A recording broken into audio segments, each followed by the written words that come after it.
Alright, so we're going to be doing a brand new colony in RimWorld today. We're going to be doing the Whole Tile Challenge. The Whole Tile Challenge is a thing that a number of other creators have done. It's not my own, like, unique idea or whatever. So, like, channels like Alanorama, Whoa Jess, FG Squared, among others, have done it as well. But the gist of this challenge is when you play RimWorld, you've got your map, and there's, like, a little gap from the outside you're not allowed to build in, which obviously we can't build in, but every last bit of the rest of the tile needs to be used. Some of the rules are you can't just fill in the space with nothing that matters. So I can't just go like farm, drag top left to bottom right, I win. You have to do stuff that like you're actually utilizing the space for something productive. So you can have farmland, you just can't have farmland that's not actually being used, kind of thing. With that said, generally, it's not a game like a challenge that has like hard rules, so you can run whatever mods. You can, do different stuff. Most of the people doing the naked brutality start just, I don't know, because, and that kind of thing. But you get the idea there. A lot of the people, they're even doing it where you can save scum, so I'm going to be running commitment mode, but with how many hours people put into it, it is one of those things that people definitely go with that. Do I want to do a random... So we're doing random research. No, don't delete that. That's not what I want. So I am going to actually do random research, no research mods. So just to show the mods list of what we're going to be running. What's the worst that could happen? All right, I'll get the self check here in just a moment. But to show what we got, like most of this is UI stuff. We got don't stop the music. We got allow tool, common sense. These are mostly ones. Technically, don't block the door gives me a little advantage by just making it there. But for the most of this doesn't really affect gameplay too much, though we do have cleaning area, which honestly probably doesn't matter for this one. I'm not going to change it, though. But I will be doing the no research, random research, and I did remember to add defensive positions the other day. But you get the idea. We got a ton of mods there, but most of them don't change a lot. Let's see. Is it just me, or does it feel a bit fuzzy? If it does look fuzzy, let me know. But with that said, I am going to go with the random research, no research. We have disabled the Man in Black event, just because I don't like that event. I used to, like, I've come back from the brink before with it, but I don't feel like it. But we have what's called a basic naked brutality with random research.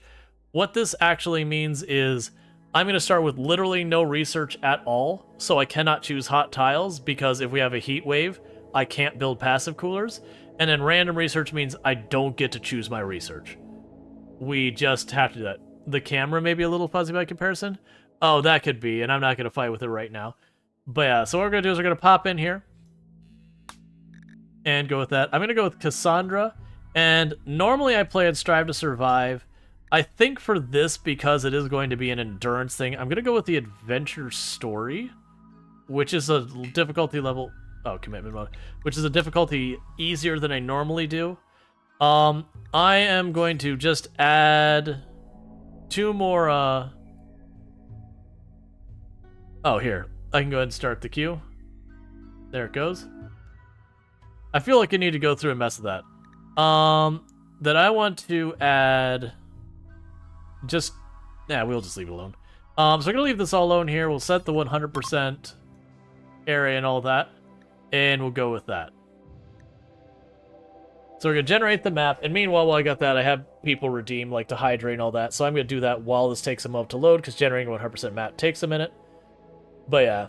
So most of the stuff we're doing in this run, mod-wise, is going to be UI, quality of life. There is a couple things that aren't, like, very technically give me advantages. Like defensive position, it just saves me clicks. Now... I'm debating whether I use my normal kill box that I've been using, which is like the Death Star style kill box, where there's one opening on the end and you like do an array that everyone can like concentrate, or if we do kind of the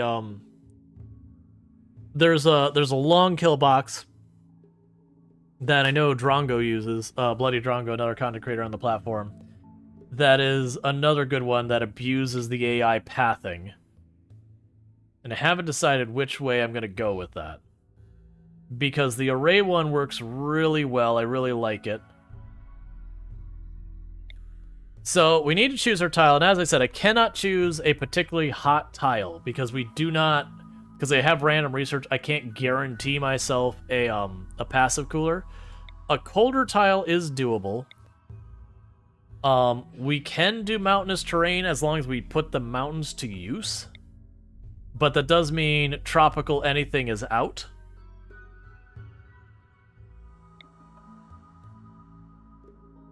Smallest tile, mostly water. Oh wait, I'm trying to remember. Where do you set the tile size? Because I actually want to go with the biggest tile. Nah, I'm gonna leave it alone because I do know in this run you usually start to run to performance issues later on. Very specifically, RimWorld has problem with lighting. That you'll have your lights and it'll seem like everything's fine. Tile size is advanced.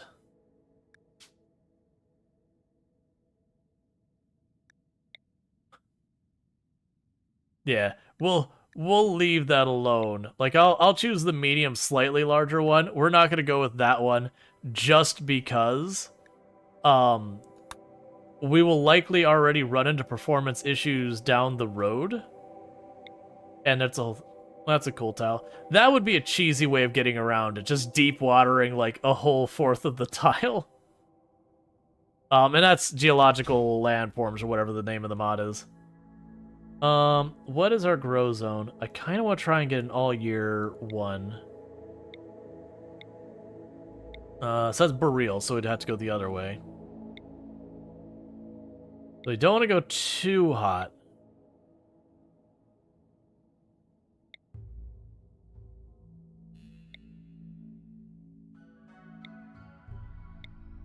Yeah, so we got year-round.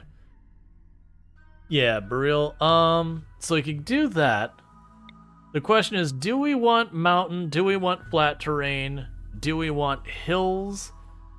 Like, I do think it's going to end up being a temperate forest because I can't mess with the... I mean, temperate swamp would be fine. Because I can't mess with the tropical. The temperature too high that we get a heat wave, we're just dead. Should probably also find a place that'll have someone we can trade with. Man. Alright, so there's traders here, but there's lots of pollution.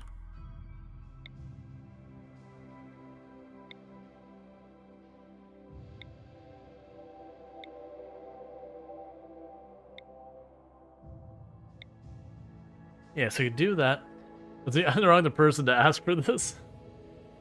Yeah, I guess it's super cold there. Yeah, Boreal is very cold. Oh yeah, we've got like the Oasis or whatever. And you could do something like this where you have like ridiculous amounts of mountain. Which there's pros and cons. If we do the ridiculous amount of mountain, that helps on the building the base side of things. Because we're going to need a lot of stone to build a base. Or we could just go in the open terrain and I'm just going to have to, you know, quote unquote, drill baby drill until we have all the stone we need.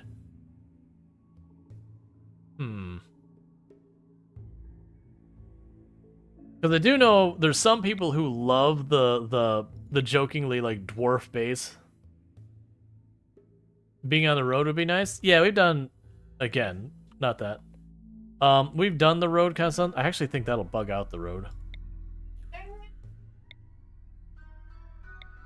You getting sleepy? Yeah. Aww. But also, I just like kissing. Yeah. Well, you sleep well. You sleep well. I love you.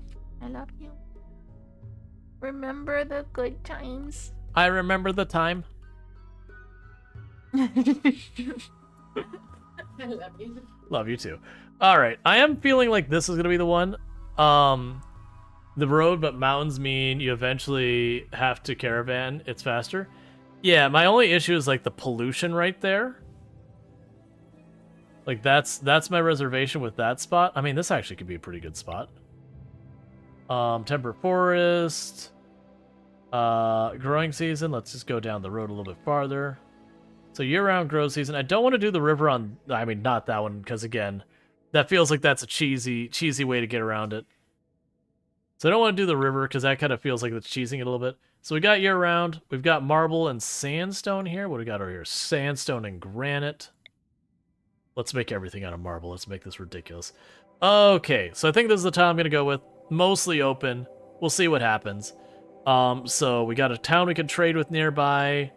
We are close to tropical forest. We don't have pollution too close. We don't have to... I mean, there's a pretty bad amount over there, but that's fine. We're going to trade a fluid ideology for right now that spreads itself later. I'm probably going to switch to guilty later, which is going to be something I'm going to regret. But I like doing this one first and just... It's already set to frequent, so I don't even have to change it. And usually a rule I have to myself is I just take this as it is and move on, and every time I restore it, we can change it. So, things we need. We need to not have a pacifist. We need someone who can medical. Construction, mining... sickly is a deal breaker. So we gotta be picky on this one, because we are taking one pawn to start with. So we gotta be a little bit more picky than I like to be. So delicate's not a good time. A kind quick sleeper who has no other meaningful skills that we can work with. We're not going to be taking someone who's pregnant right at the get-go if we can avoid it. Tough, fast walker, chemical fascination. No medical or construction or plants. We're not gonna like designer or pawn or whatever. Come on, give me some okay traits. Undergrounder and jogger is not great for what we're doing, but then you have construction, mining, plants, and animals. No medical in that. Fast learner. That's pretty good. I would rather they... I mean, I'm going to still ranged with them. Either good at melee. Construction being 0 is pretty bad for us. Crafting being 0 we can live with. But we've got a little bit of medical. We've got good plants. We've got... I feel like I put up with this one. The complete lack of construction hurts. The medical is not great, but having high plants and cooking will do pretty good. I think we live with this. Because fast learner will kind of help fill in the gap for that. So we can go ahead and get that going. Now, this is Naked Brutality. For those who are unfamiliar with Naked Brutality as a game setting in RimWorld, your person shows up, they have no clothes, they have no anything, you get nothing. So it is kind of the hard mode of the game. So as you can see, I have Bumpkus. So the first thing we're going to do is we're going to set to harvest stuff, like go and start fixing a bunch of other stuff going on. For the moment, it doesn't really matter what their stuff is set to. They have to do everything. They'll prioritize cooking, they'll deprioritize hunting. Growing will be the higher priority than construction and mining. Crafting will be super low priority to start with. Hauling and cleaning will be fine, and we'll worry about research when we get there. So we've got our basic stuff set up there. The next thing I'm going to do is I want them to start planting rice.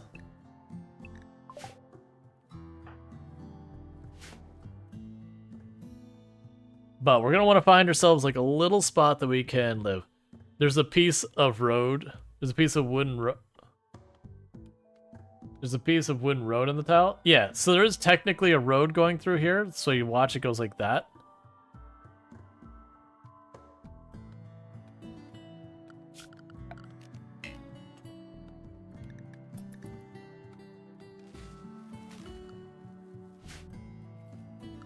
Alright, and... I'm gonna do a weird order compared to what I normally do. Make a bow. You do not have the crafting for us. That is not part of the plan, game. That ruins a lot of part of the plan, actually. That's fine, we'll work with it. So, immediately what I'm going to do is I'm going to put a tile or two in between here.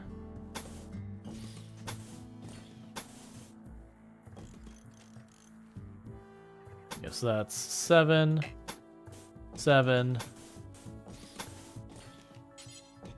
We're gonna make ourselves like a little box there that we can live in. But what's gonna need to happen pretty early on is I'm going to need to get ourselves some basic things for our character. We're going to need to get them a weapon. We're going to need to depend on traps early on because I don't have the skills to make a ranged weapon, and you do not want to start a naked brutality where that's fine, just keep picking those berries. It's kind of a waste, but whatever. You do not want to start a naked brutality run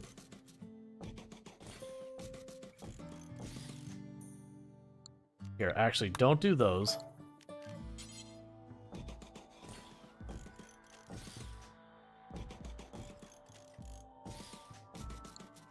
But you don't want to start a naked brutality run where you're meleeing, because there's a really good chance you'll melee something and immediately get absolutely destroyed. We can go zone, stockpile for the moment, just put you here. Zone, stockpile. We put you there for right now. Oh, you're getting hypothermia? Don't do that.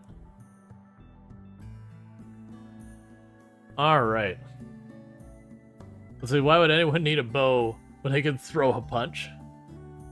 Alright, we are going to go ahead and do our first drawing. Who gets to be our first contestant? Andrew Bits. Let's see if you get to live through the early game.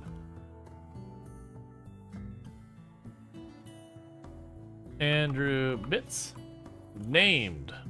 And we'll see how that goes for you. So the early game here, what we want to try and do is get our first trap set up and all that kind of stuff. Because we need to get that in order pretty early on.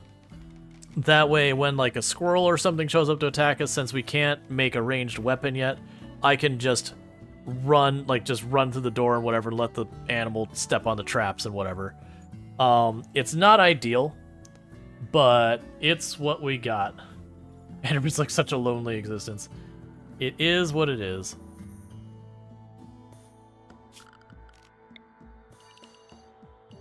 You're going to get some potatoes growing, that way you cut down some more trees and all that.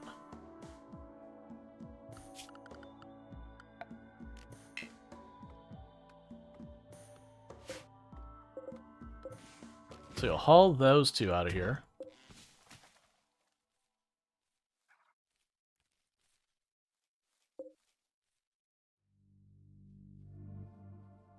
This also means I'm not going to be able to hunt early on because of that. So we're going to go ahead and make a production spot in here.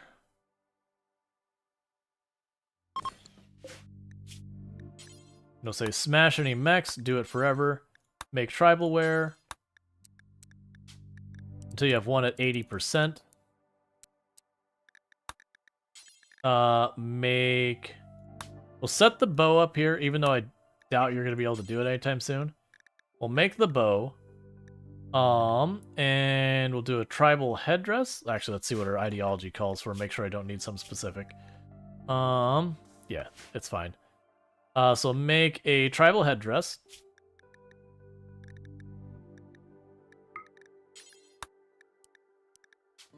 At 80% as well. And short term, make a club. And then even though it probably won't be a thing there, we got that. Alright, so we've got a production spot set up. In the meantime, we're not going to worry too much about steel and all that to make our cooking location and all that quite yet. Alright, where is...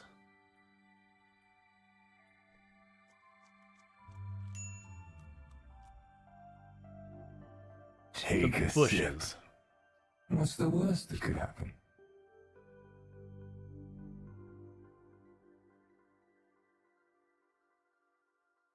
And we have no dangerous animals on the map that could be potentially hunting each other. So we can't just yoink... Oh, there's literally no bushes in range that are ready to harvest. That's fine. We can't just yoink where one animal kills the other and then eats a little bit and then runs off. Because that's one thing you can do in the early game sometimes, is just yoink other people's food.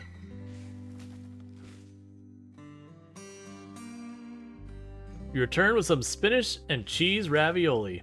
I had some really good ravioli yesterday. I actually don't know. I think it's like 4 cheese ravioli or whatever. Yeah, no, ravioli's a good time. Alright, so we're needing to prioritize making some, like, getting the traps in order. We need to get the interior space going. As you can tell, we're not getting any research done at all. Right now we're trying to secure food. That's going to be an immediate priority. Alright, harvest those two. Because we got one more nibble of berries. One of the big things that can go wrong early game here is you are high risk of getting food poisoning from, you know, eating the berries and all that kind of stuff. So that's just one concern we have. Usually the Naked Brutality runs, one of the main deciding factors is just the first couple days of the run. Do you get through your first encounter or two okay? And if so, that's relatively alright. If you don't, like, obviously you die, but it is getting through those encounters just until you get a second pawn, because once you get a second pawn, all the rules change. Because then you can afford to have someone get downed without it being a game over. Versus when you have just one person, they get knocked down, that's just the end of the run. There's not recovering from it unless they just got bruised and whatever leaves them alone. But usually if it's a raid, they'll kidnap them. If it's an animal, they'll usually leave you bleeding pretty bad.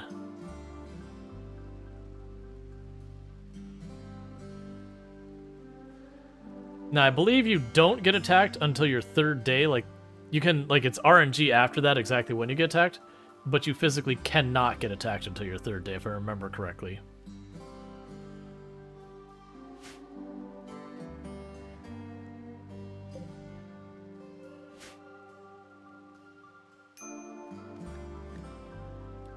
Yep, I'm aware I need defenses. I'm currently working on trying to build a little box with a bunch of traps around it. You like to eat his finger food and dip it in the sauce? That sounds fantastic.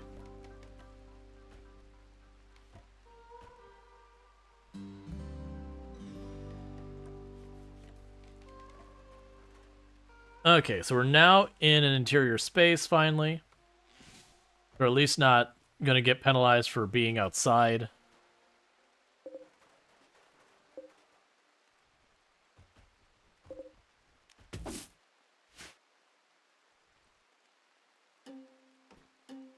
Alright, so we're low on food again. So one nice thing that we can actually do is if we do get raided before we have the traps built, even if it's an attacks immediately, you can usually sneak in getting a trap built as long as you get that. And once they hit that, usually it's enough to slow them down that you could then just run around, build a trap ahead of them. I've had to do it. It's not a fun time, but that can be a thing. So put that there. Put your game in the corner.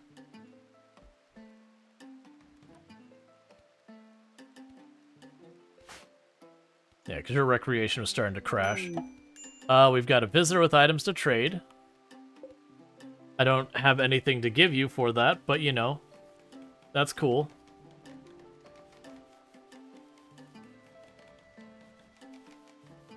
Stream title is Scuff. What's scuffed about it?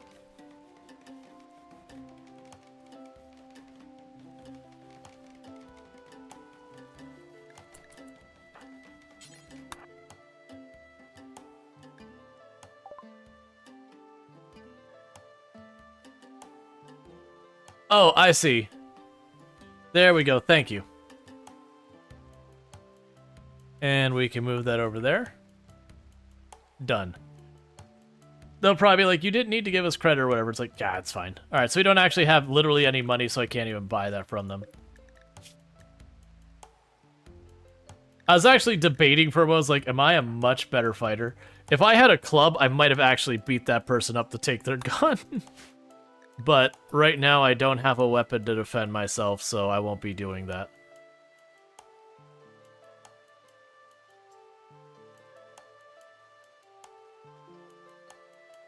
Yeah, no, Tomb popped in. Still Scuff? Oh my god, please.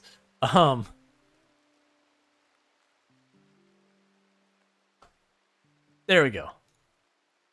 I wish it wasn't just like this little box. I wish it had like a proper UI to it. So it should be fixed now.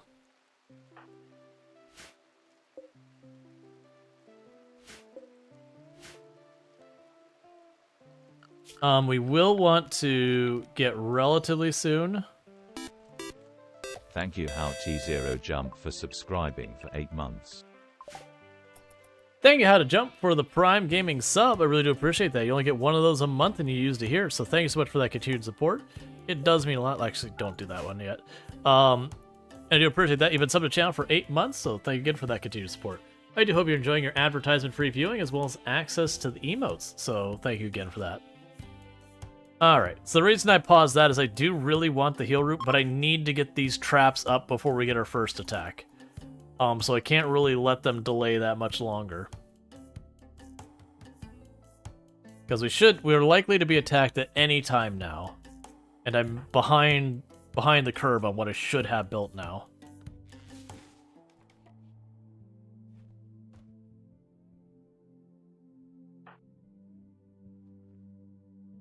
Why are you not constructing those?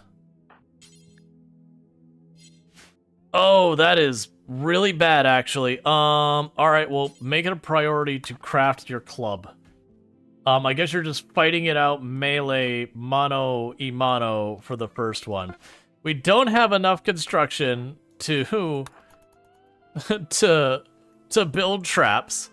So all these traps, cancel them. I can't do them. Ooh. Did you do Legos today? You missed the beginning of the stream, and there are 2 resubs. Yeah, no, I did the, at the very beginning we had 1 round of bits and 2 subs, at the beginning. That I got those Legos, but I have not gotten the Legos from this last one. So I do owe a Lego piece. Singular.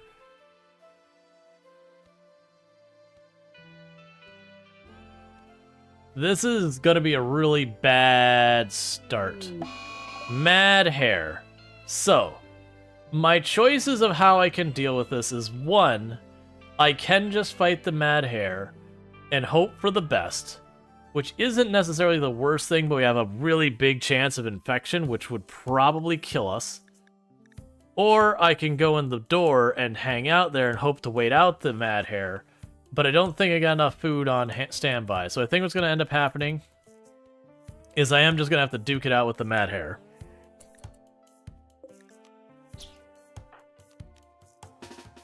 Take a sip. What's the worst that could happen? Okay, you only got 1 nibble on you. So self-tend, do it immediately. You don't even have herbal medicine. So thank you with that.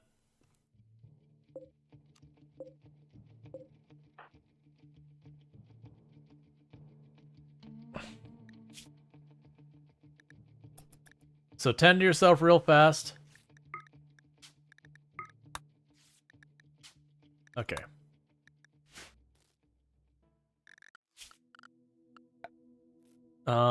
Production, butcher spot.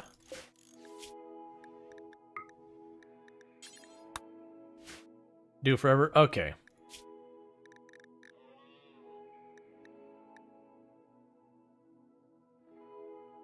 He got chomped in the right eye? Rabbit's got moves.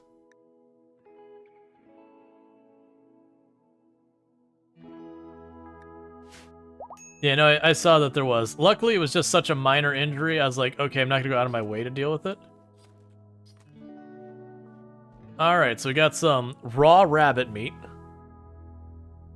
You hate when your eyes get chomped? I know, right? That sounds terrible, actually. Like, very genuinely, that sounds truly awful. So granite. I'm hoping that we'll have a ruin that's made out of steel. Perfect. Because if it's made out of steel, I can take it apart for some easy materials. I'm going to avoid taking apart the table, but everything else is free game.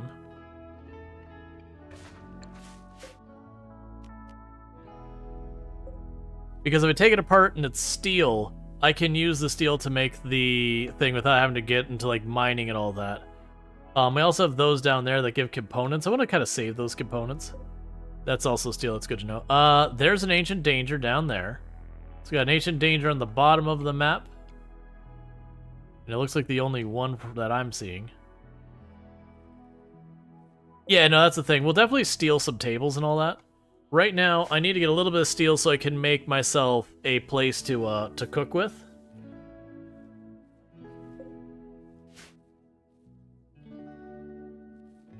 All right.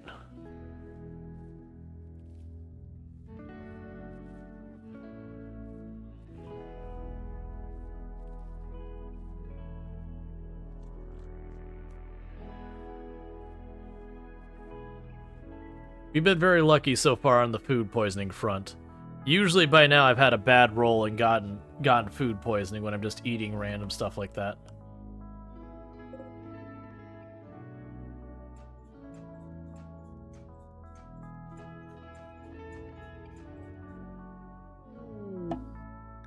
Feral child wanders in.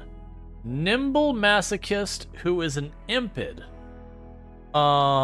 They don't have a lot of skills going for them. I remember impids. Impids, you move fast, right? Very fast runner. So not my favorite. What is your animal skill at?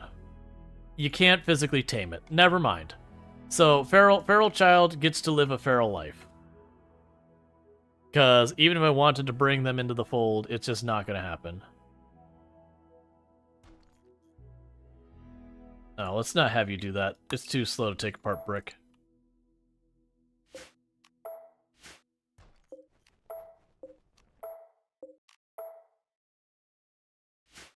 Okay, so with that, we can probably go over here and go production, fueled stove, furniture, stool. You're gonna eat all my food. I'm gonna hate you for it. And outside of murdering a child, there's not a whole lot I can do about it, so we're not going to do that. They already have fire breath skill, would help with deforestation. So honestly, I usually don't take the impids because the big negative to me with the impids, I got a lot of actual negatives going on. But like the slow wound healing, that sucks, but I can work with that. The weak immunity, that sucks. That really sucks. Unhappy is one of the ones I don't like, because they're just permanently a bit mad about it. The cold versus hot, that's workable. Weak melee, I don't care. Poor plants, that's fine. Poor animals, that's fine. It's basically the weak immunity, the unhappy, that those are the two that really are a problem. But fire breath within itself, I can work with that, especially if you bottleneck the enemy. You can just blast them with fire to just scatter them.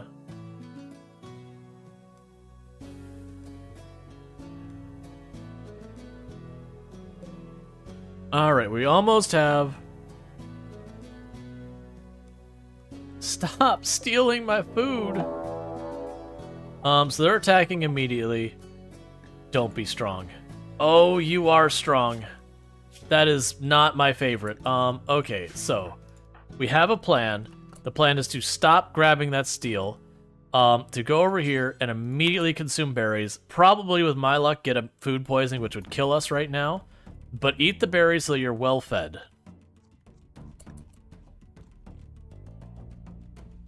Eat more berries if you have the time. What is your movement speed? You're at 100% and we're at 100%.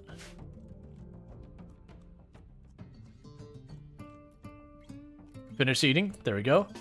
Draft you, and we're going to run away.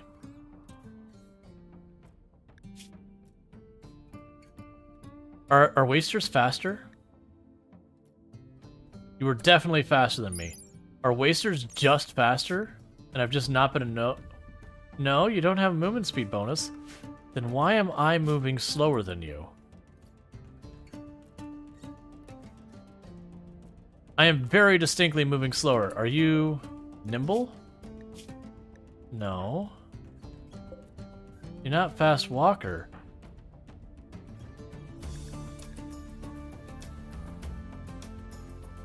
We have to fight it. My plan had been... Oh, leg hit, leg hit, leg hit. Leg or back hit. It is a leg hit. Alright.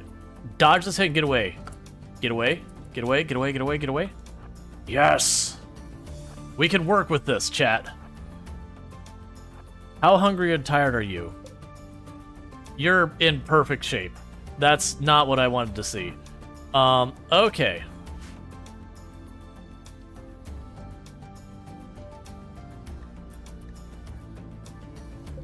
A shame that wasn't a bleeding hit. So the downside is there's not really a whole lot I could do about this person because we couldn't make a bow at the beginning because our crafting was too low. So in hindsight, that was a mistake.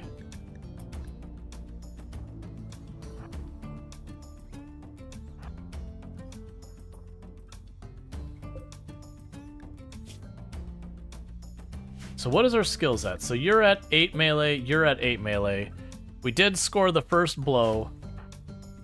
I don't really just want to duke it out, but I think because we're going to keep getting tired and eventually we're going to get a mood break.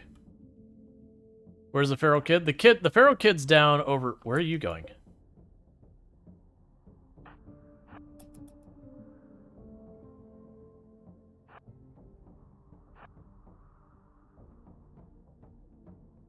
Alright, we're just going to do it. Because... Alright, we dodged. We scored a pretty solid torso hit. We took a leg hit. We're in pretty bad shape with our leg. But we scored another leg hit on them. They got that exchange. They hit our rib cage. We're in bad shape. If we get one more hit, they're down. Okay. So a kind night owl who is good at melee, construction, mining, and plants. The problem is they have a drug dependency we cannot accommodate. So what we're going to do is we're going to strip them of their clothes. Those are my clothes now.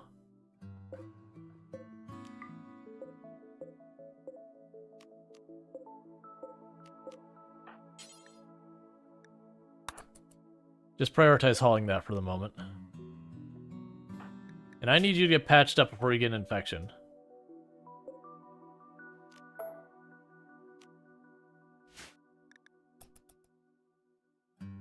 Yeah, but the feral kid's over here. The feral kid won't just randomly attack people, and I don't think he'll randomly attack a feral child either. They treat them like animals that unless there's, like, some reason, like it's, you know, gone manhunt or whatever, they'll usually just leave it alone. Alright, so you're gonna patch yourself up. So we did win that exchange, which was honestly pretty good, considering both of us were sitting at 8 melee skill. The downside is we did get pretty roughed up there. So we are gonna be down for a little while. That leg got knocked down to about half health. We didn't get any medicine set aside. We are out of food, which unfortunately... you didn't get to take full advantage of. The good news is these plants are about to be ready for harvest. We're actually go down here and say, yes, let's harvest that. So when you start to get hungry, we're going to start pulling that up. We're going to do that now, actually.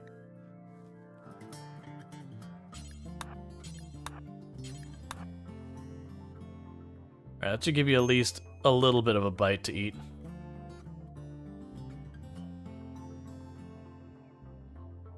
Hey, Brewpax, how's it going?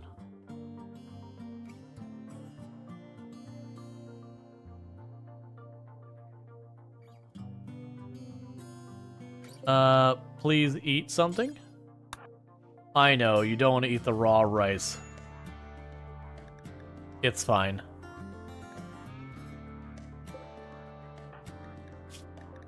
And I could have us just work through the injury, and a lot of times I will in Naked Brutality at the very beginning.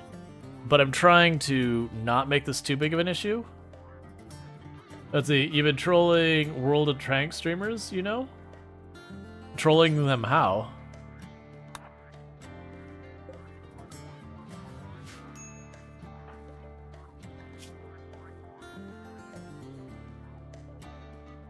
Okay, so we had them harvest a bunch, so I've got some rice ready to rock and roll.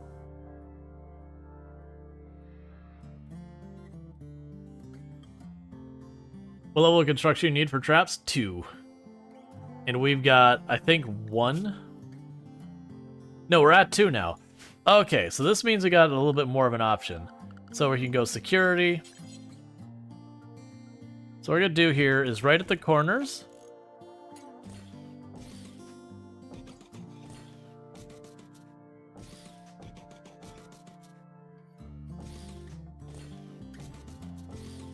All right. In chat, you say something along the lines of this stream brought to you by Gaijin Entertainment. Okay, that's random.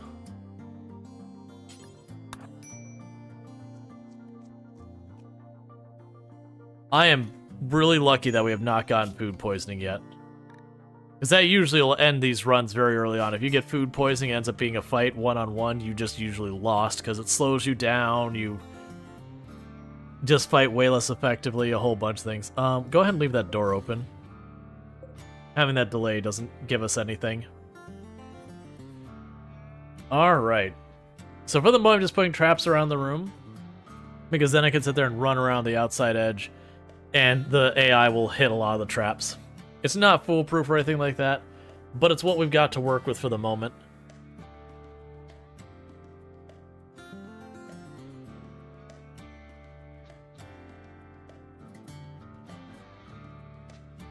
Gaijin Entertainment is the makers of War Thunder. Gotcha. As long as you and the creator are both cool with it, that's fine. Like, obviously, you know, read the room, all that stuff. Because I could definitely see where that could be a positive or a negative, depending on the individual or whatever. Like, I could definitely see some creators who'd have zero problem with that, which, you know, thumbs up if that's the case. Just make sure it is actually that. Alright. Yeah, I know the pants are on the tile. I'm not, because they're already badly worn. I'm just trying to recover our injuries. You know the guy? Gotcha. We should be back up on our feet in a moment. Let's actually go grab those pants. Actually, don't force you to wear them. Prioritize hauling them. Don't worry about the club, it's garbage. Yeah, both... Like, the character's putting them on because there's nothing better, but at least that'll help. Because even though there's the mood penalty for it, because they're shredded or whatever, it'll be kind of those things that'll help with insulation for hot and cold a little bit. So we're gonna go ahead and get that. I want to be careful to not accidentally plant too much. I'm gonna add like a little strip down here of cotton.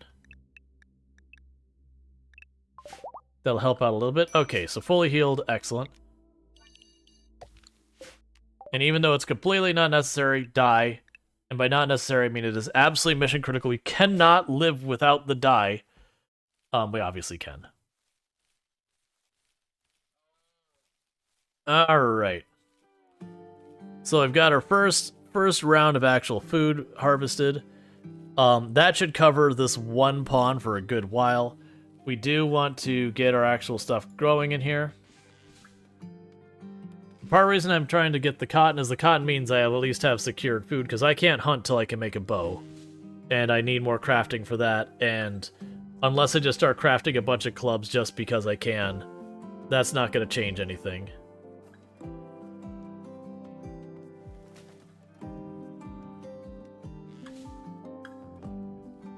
Alright.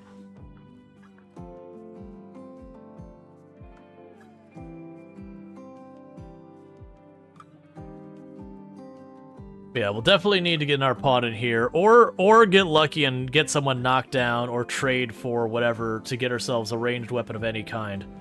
Because one pawn in your colony, even if they're a good melee pawn, is just very high risk. Because it means you're going to get injured pretty much every single fight, most likely. And just standing toe-to-toe to see who can win the match. You know, the 50-50 chance you come out ahead.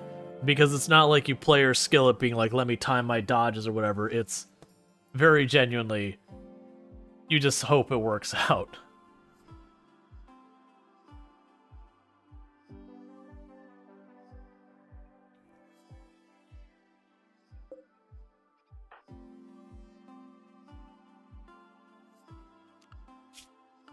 Yep, and we are doing the random research. So what our first goal is to get ourselves the basics we need to survive.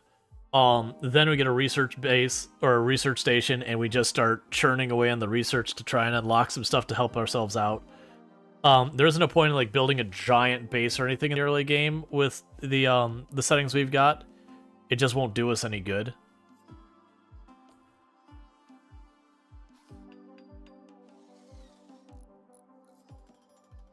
Okay, my luck, we're going to get this built. Okay, so clean zone, zone for cleaning will be the snow clear zone. Actually, use pollution clear zone for cleaning. So zone, pollution removal zone. So we clean up just this room. And we will keep cleaning at a relatively high level of assignment, just to make sure this stays clear. And we will do cooked meals until you have 10. Just regular old meals. And cooking should be at a high priority. That way we've got some meals. Let's see. Can you put floor yet? I believe we can put down wood floor, yeah. That wouldn't be a bad move. I need to get these traps built first, though. The traps are more important than the floor, but we will definitely want to put floor down. It'll most likely be wood floor to start with, which is fine. This kid's gonna piss me off because I can't tame him. And even, like, if we, like, the only way we deal with this, like, we run up and just start bonking him. But with Fire Breath, I could bonk him, get burned, and the kid could actually win the fight that way.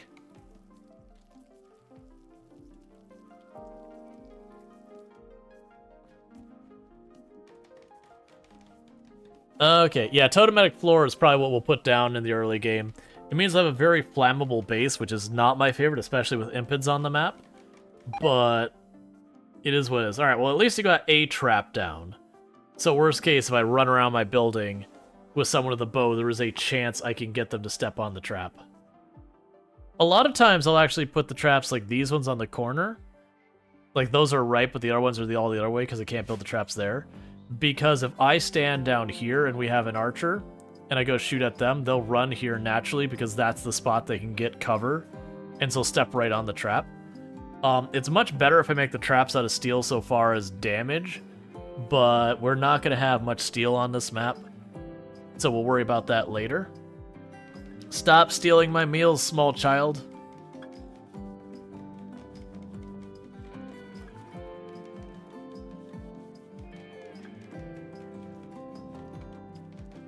But then once we get the first set of traps up, I'm going to try to do what I can to enclose the space.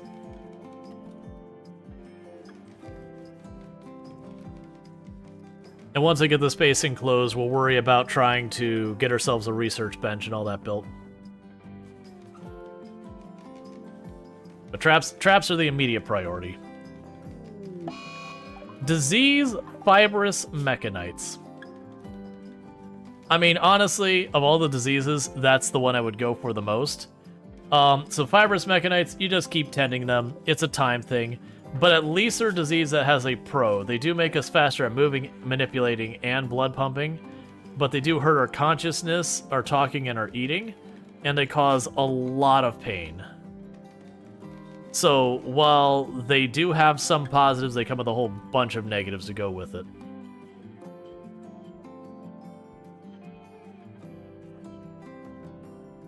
But yeah, we'll almost certainly do the Totemetic Floor as what we go to. Alright, so still got more meals. They'll still last a couple days. The potatoes are coming along. The rice is coming along. So I will make... I haven't really planned out the way, because we actually have a lot of space to work with. I don't like that we have deep water here. That's kind of a bummer. And granted, I could have looked at the mini-map, because the deep water is area I can't use. Which is fine. It's not much. So I don't feel like that deviates the challenge in any way. Like, this spot would be annoying if that's there. Like, we'd use all the space we can around the deep water, but that's fine. Maybe we make it into a part of the kill box so it's, like, in use.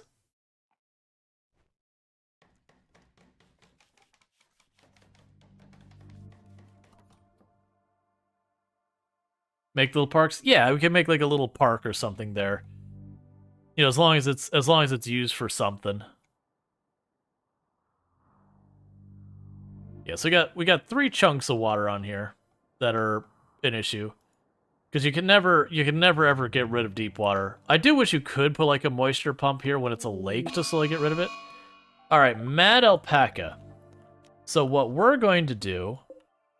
Are you between me and home? Oh, we are way too far away from home. I don't know if you... I think the Mad Alpaca will ignore the kid. You don't have any negatives that are slowing you down, do you?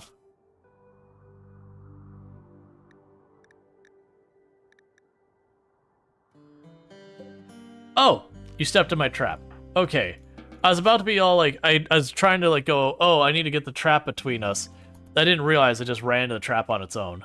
Because it's like, oh, I'm so far away, I can't get like any of that lined up. So that just happened to work out for us.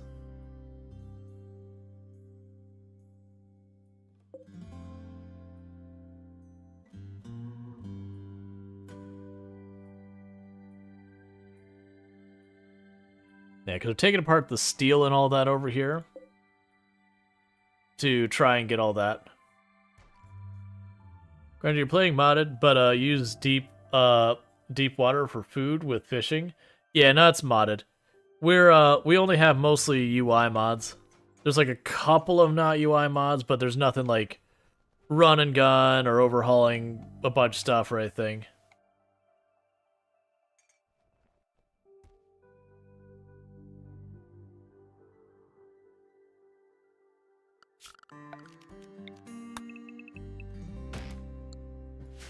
Okay.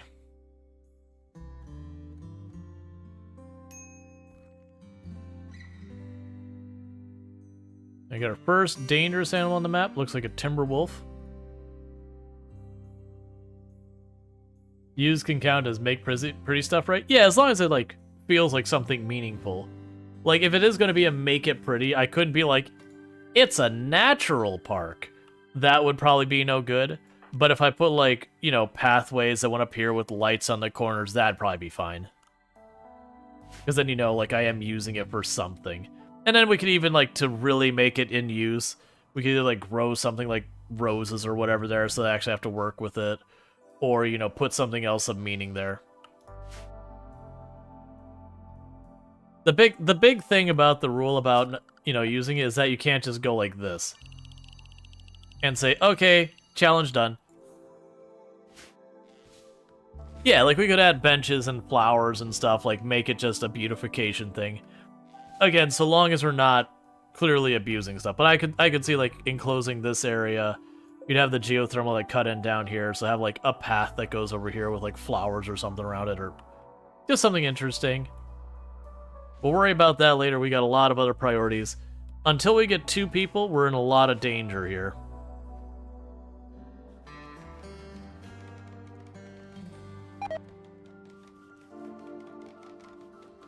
Quit eating my food, child. On the upside, this actually is probably a win for us, as long as we can manage to go through without having a mood break or whatever. Those fibrous mechanites do give us a chance to work on our medical. They do give us a temporary benefit. It's just the thing of putting us at risk of a mood break because of serious pain.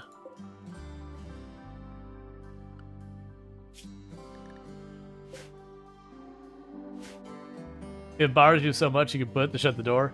It doesn't bother me that much. It's more just annoying that I've got this kid floating around here that's just in the way causing trouble. Like, it's not actually that big a deal.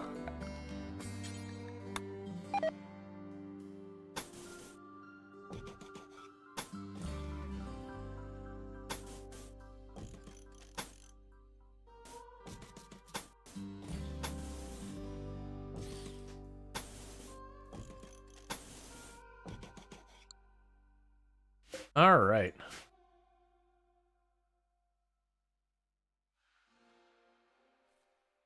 Build a building for your storage zone? Yep, that's what we got going on.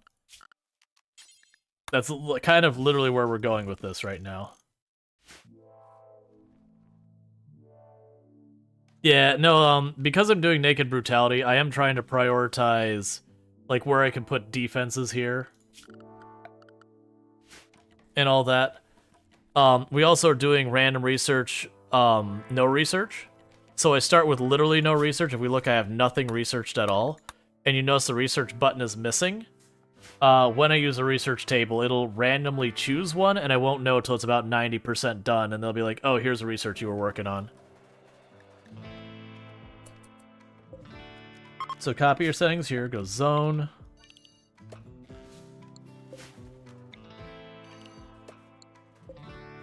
Paste.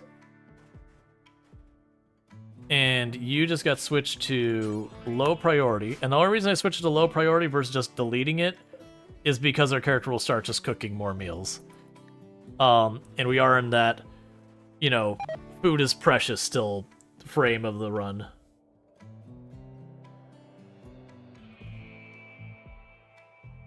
That's fine. I know the bricks don't need to go inside. Actually, we are going to stop you from doing that. So do not put chunks in there. Do not put stone blocks in there. Steel, uranium, don't put in there. The rest you're probably fine for now. Room cooler? Oh, we're not going to have that long for a long time. As I said, nothing here. Passive cooler is not even an option. What's the theme of this run? If there is one? We are doing what's referred to as the Whole Tile Challenge. That the gist of the Whole Tile Challenge is I am supposed to build... If you see way up here, you see that like little white line? I'm not allowed to build out here, but I can build in here. I am supposed to use every last inch of that for something meaningful. So that means I can't just go stock zone, whole tile. I can't just go grow zone, whole tile. That'd be against the rules. But what I can do is I can sit there and like build out parks and all that. And as long as I have to like commit time into making it and everything. But it is a challenge that it doesn't seem like it would be that hard. But when you consider how raids, like the severity versus the wealth kind of goes, and you consider what the wealth of your map is going to be when you get that far, it does get pretty spicy. And we did start Naked Brutality. Normally I don't put down lots of traps and all that, but in this case we are leaning into the traps. Okay, just making sure none of those spots line up with the traps. Let's see. Doing the map will take forever. Yes, it is a very long run. We are in the early game where it's at its worst because we just don't have people to use. That sounds kind of insane. Also, allocating space for stuff too. Everything's got to be something meaningful. Yeah, so what ends up happening is later on in the run, you will start cutting up your tile where you say, like, this is District 1, that is District 2, this is District 3, and you'll have different pawns assigned to deal with different districts. Just because the tile gets so big that if you just let people loose, they spend all their time running back and forth between stuff and not getting stuff done.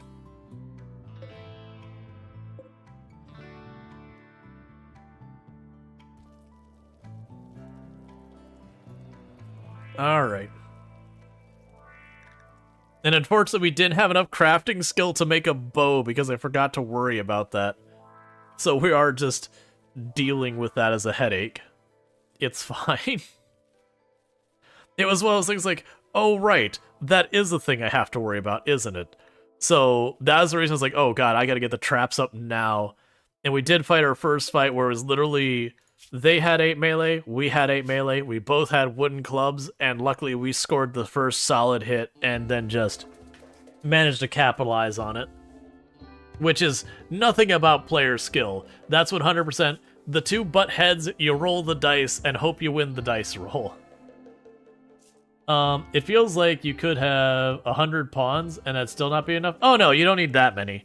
But you're probably going to be pushing in the area of like 20 or so pawns at that scope, because it'll only take like 6 or 7 pawns to run a corner.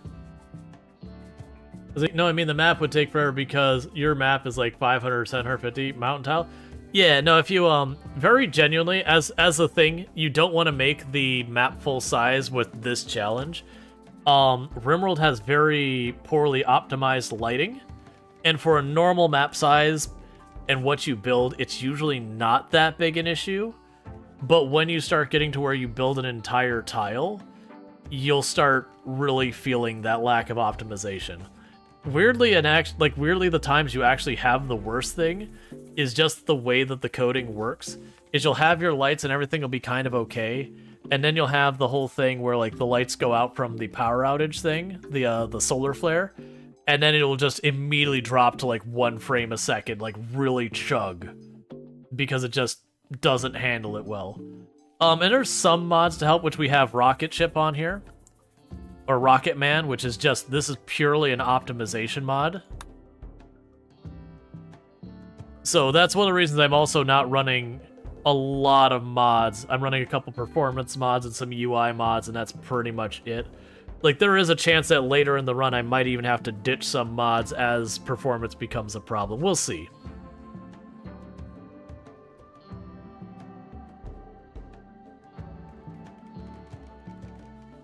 But we are kind of in the holding pattern right now, just getting some early building going on, riding through whatever events we get stuck with, until we manage to get a second pawn in here. And sadly, I don't have enough taming to take the chance to go after the kid, even though I wouldn't want to, but it isn't an option just because of our settings. Combat Supplier. Thank you for the follow. Welcome to the stream. So we got a combat supplier, and for the record, I did not come up with this challenge. I listed a bunch of names of people who are also running the challenge at different times. I made that one. It's fine. Just don't look straight at it. It'll be okay. Future run idea, Sabership 2. The problem with Sabership 2 is it hasn't been properly updated since the last major update. I've messed with that mod. Here, take the drugs, I need the silver. So it is just one of those mods that unfortunately does have issues that'll probably never get fixed. Like, it's got some major balance problems to it. It has been updated, just not on Steam Workshop. Oh. Well, then I'm not gonna mess with it. I don't feel like it. I mod very lightly, just to be clear.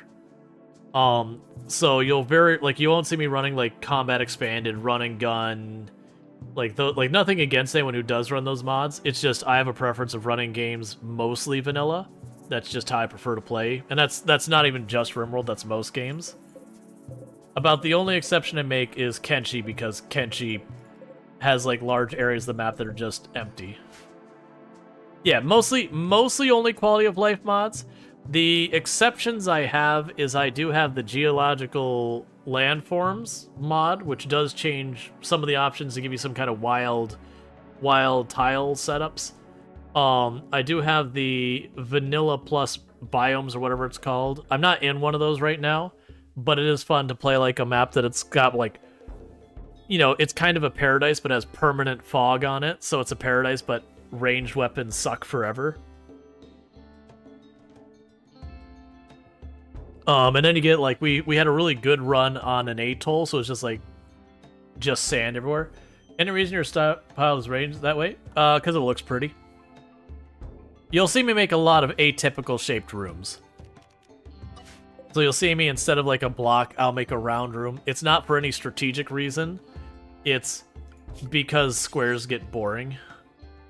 I've got thousands of hours in the game, though I do take like time away from it from time to time. I'm kind of making like a middle grow zone or whatever. So we are going to make this the same dimensions as the other one, so it'll be thinner on this side and wider on that side, both sides, so at least it's symmetrical. And what we'll probably do is make this into the production room. This could be a bedroom for right now. And then later on we'll add our freezer and all that.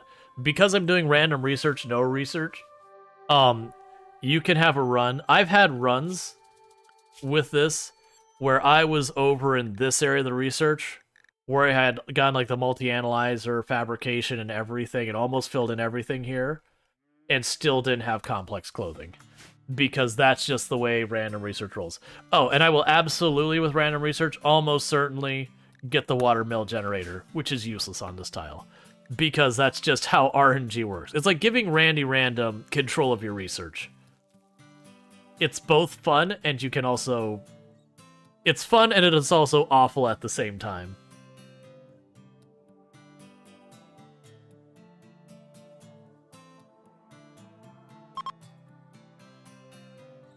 Is that actually right between those? 8. Okay, yeah, it's the same.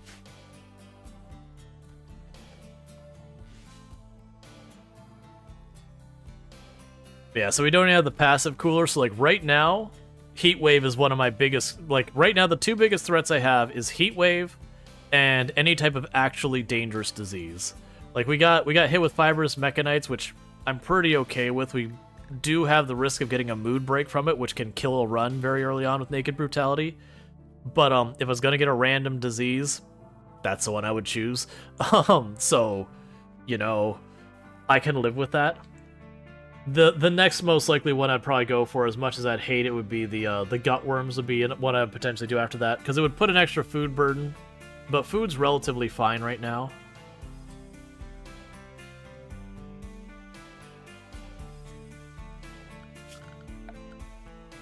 Alright, so you're idle, so let's go ahead and chop down trees so you can get more places built. So this room, yeah, this will be our production room. So this will be research, cook, like for right now, it'll be research, crafting, cooking, all that. This room here will become our bedroom. It's just going to be our full production suite for now. Eventually, we'll probably break it out where, like, this will be, like, crafting stuff, and then we'll have, like, a science room. I mean, realistically, we'll want the freezer around here somewhere. Alright, so I am starting to get more dangerous animals on the map. Timberborns and a fox. The fox will leave us alone, but the Timberborns won't. And we were a bit selfish on what our pawn was. We just re-rolled till we got something decent. So we did get Fast Learner, but I can't make my bow until we hit crafting 2, which we're not crafting at all right now, so that's not going to be a concern. I'm also thinking that poor child's probably going to get attacked by those foxes at some point, but there's nothing really I can do about it, so not really a me problem. So, you know, such a shame. Such a shame.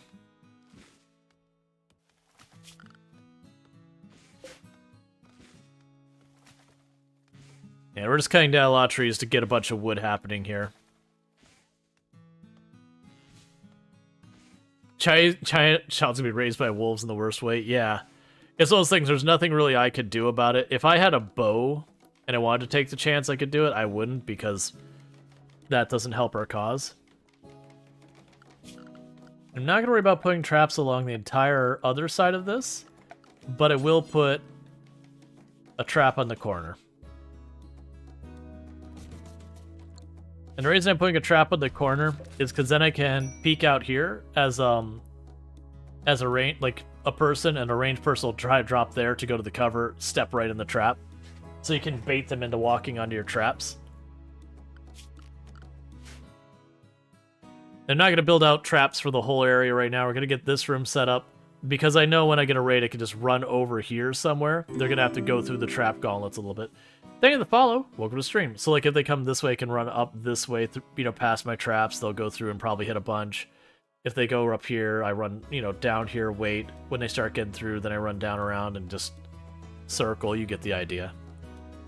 You'll find in my runs, I normally don't like to use traps. Like, they're good. It's not that I don't like to use them because they're not good. They're amazing. I don't like to use them because usually I don't play on the hardest difficulty settings. I used to do like the 500% naked brutality ice sheet kind of nonsense, but after a while it stops being fun and interesting.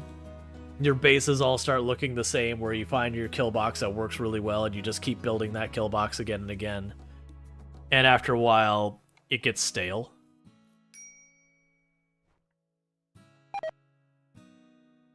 Alright, we finally got food poisoning. We've been overdue for that.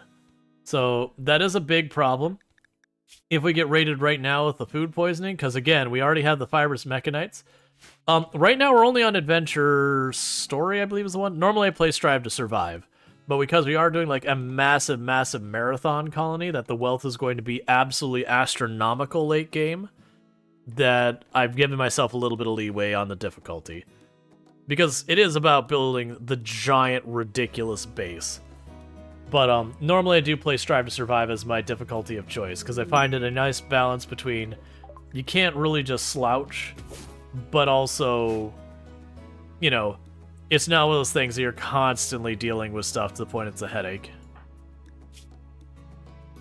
I'm surprised you didn't go down. Your food poisoning hit major. I figured you were going to be on the ground from pain.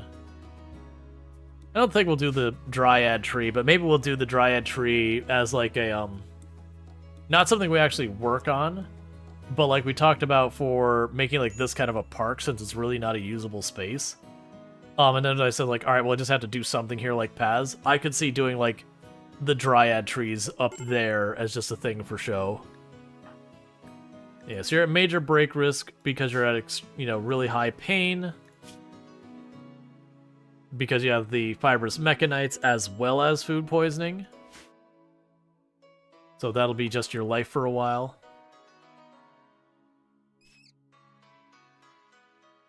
Unfortunately, the Timberwolf is just getting closer and closer to us, which is not my idea of a good time.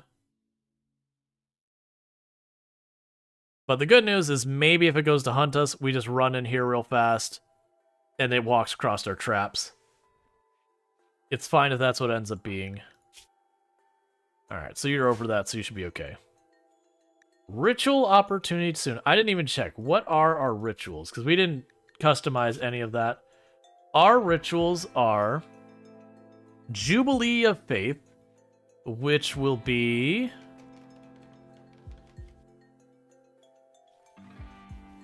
Oh, that's good. It gave us... If we manage to do... It's a leadership speech, which would be interesting with no anyone to give the speech to. But I mean, I guess we could just have a nice little talk ourselves. All right, so with that, you're gonna get moved in here. You're gonna get moved in here. We will go to productions, butcher table, put that there. Furniture, Jubilee of Faith, any gathering spot. So let's see if it'll even let me do this. Because I'd assume it'll say no, because there's no one for you to do that for. But, you know, hey, why not? The worst case we take, I think it's like a 2 or 3 mood penalty. Begin the Jubilee of Faith. There is no lectern, altar, or leader present. You have, honestly, about a 67 chance for a positive outcome. So Andrew is now giving a speech to no one in the dark on a dirt floor boxed in wood room.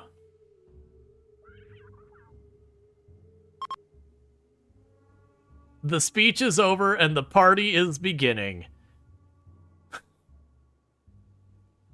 just the song. All by myself. Don't wanna be by myself.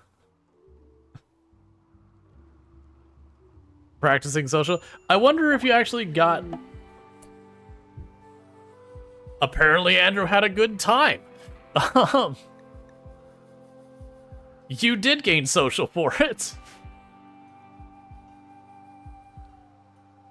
All right. It was a fun party. They gave a speech to an empty room and then stood around and walked in a circle for a little while and had a good time. And because, and this is, I didn't set that was just a randomly generated one. And we actually got, I don't like that their title is Butcher. We actually got a colonist with a gun for it. Okay, game. What did we get? You were a nudist who was good at crafting and cooking and animals. You're actually not a bad pawn. Nudist isn't my favorite, but you know what? That is not an unreasonable pawn to get. I would absolutely take that. So welcome aboard. So we get our next person named Chaotic Awesome. Welcome to the colony.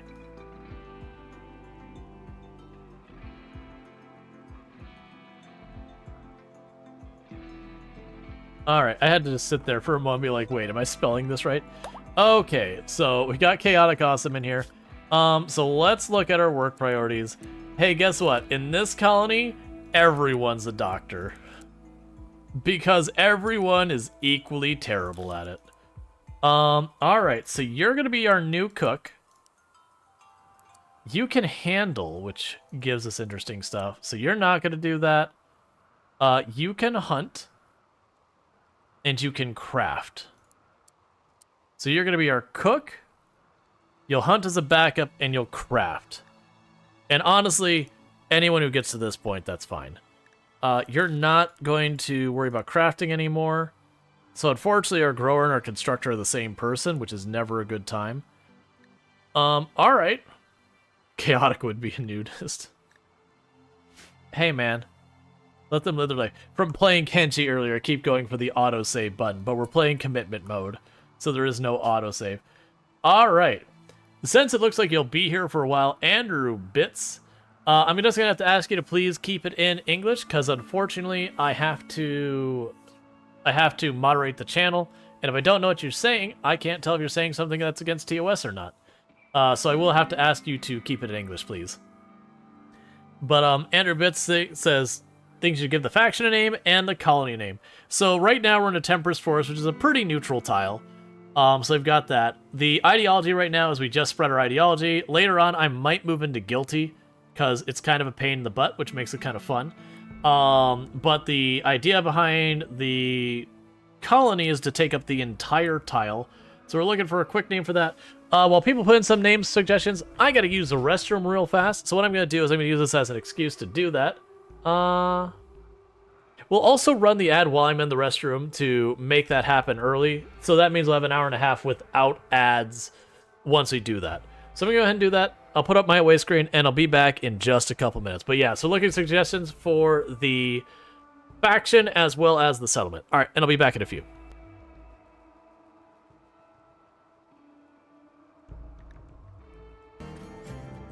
Let's do this the uncontrolled way.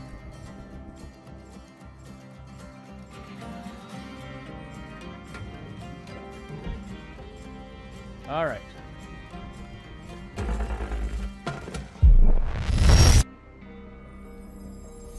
I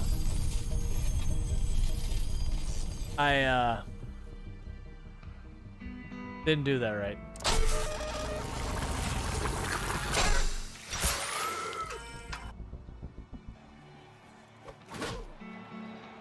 Okay. Good job, man. So we got a bamboo. Thanks, everyone.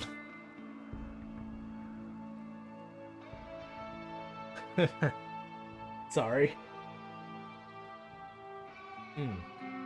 I did not expect that to do that. My apologies.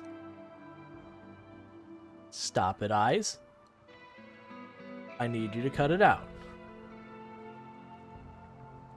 Are you having an emotion? Yeah. Don't you hate it when that happens? Think we broke Strainer? Yeah. I think I've only gotten teary-eyed, what, 3 times on stream? Individual groups or whatever like that.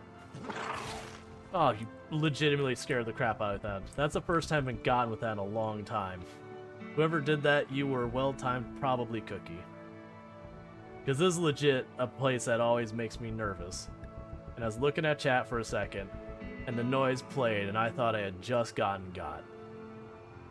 It's very rare that I actually get caught by that, and that was, like, I'm not afraid to admit when I do get legitimately caught. Well played. So prisoner, begin converting them. So let's see. They're a tough child. And they want to be in the mines. Alright. That thematically fits this in a very uncomfortable sort of way. Alright, and I am back. So let's... Oh, right, we had the RimWorld music. I was like, where's the music? Okay. So we had the 2 suggestions of the Sprawling Savage Lands and the Totally Tiled. Both of those I assume would be for the area. Of those 2, I like the Totally Tiled more. So Toilet tile, let's see. Jam-packed outpost? Yeah. Alright, jam-packed outpost. We need a faction name.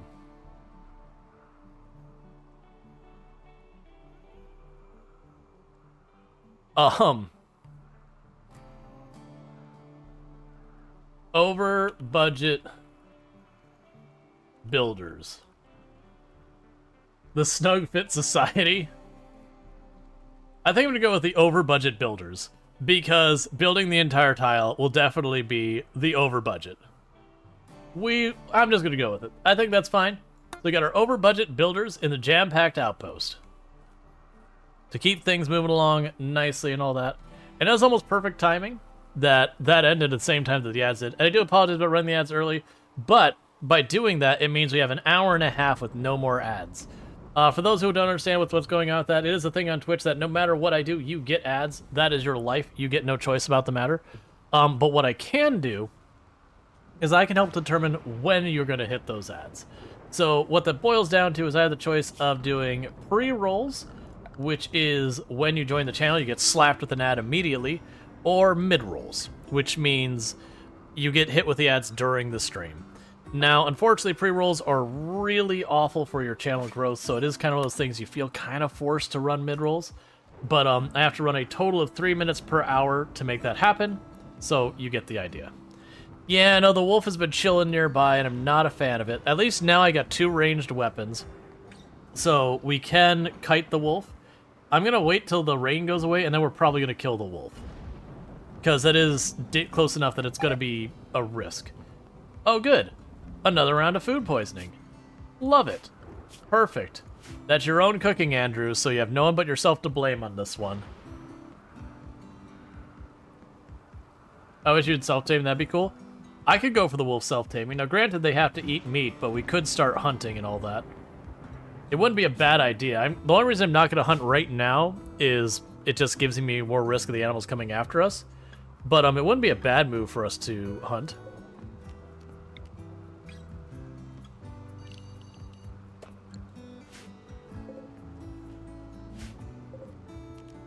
Just haul those ones out of here. Alright, well, at least it's raining. Is it a she-wolf? Yes.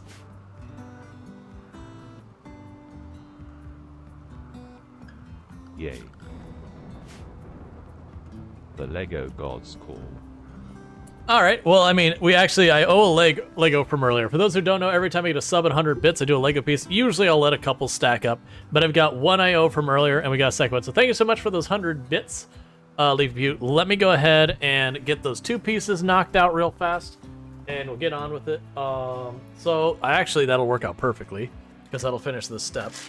So I need you 2,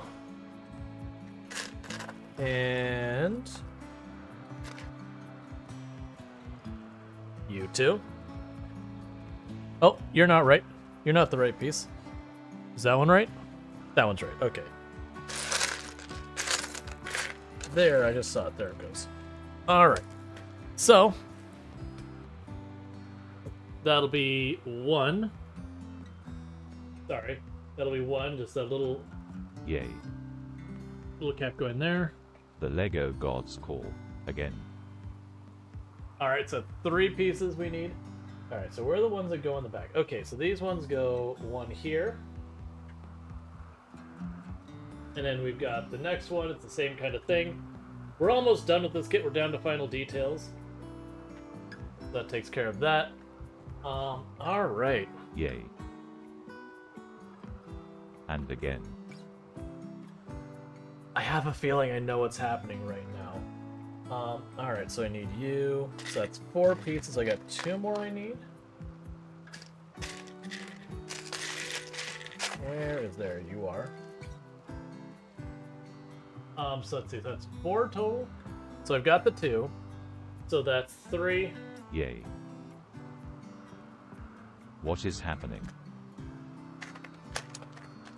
What's happening is people are making me do Lego. That's another 100 biddies. So that'll be 4. And See if I can find this piece. It's not that one. And then Yay. 5. More Lego. Thank you so much for all the biddies. I do appreciate that. And sorry if I banged the mic there. And then 6.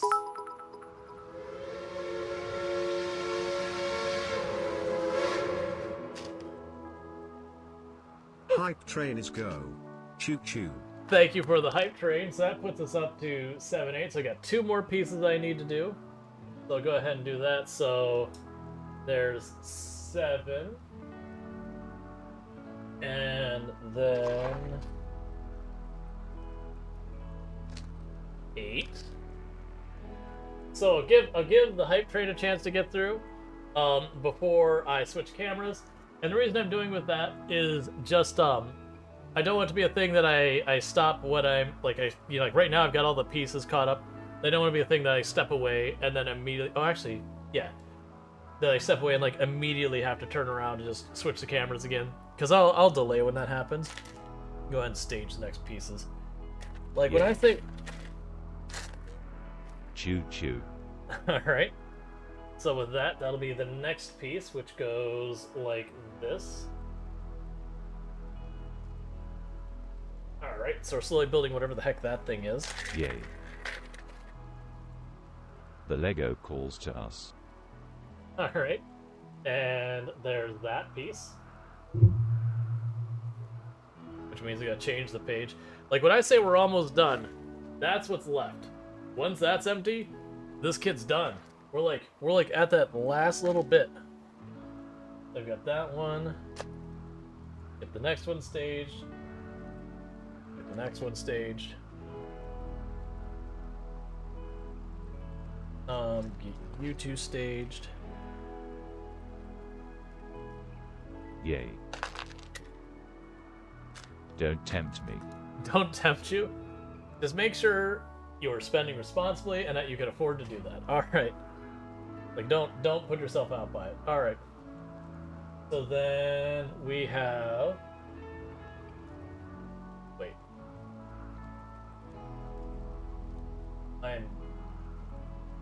I have it backwards. Let me fix it. There we go. I've got that fixed. All right. So then there's the next piece.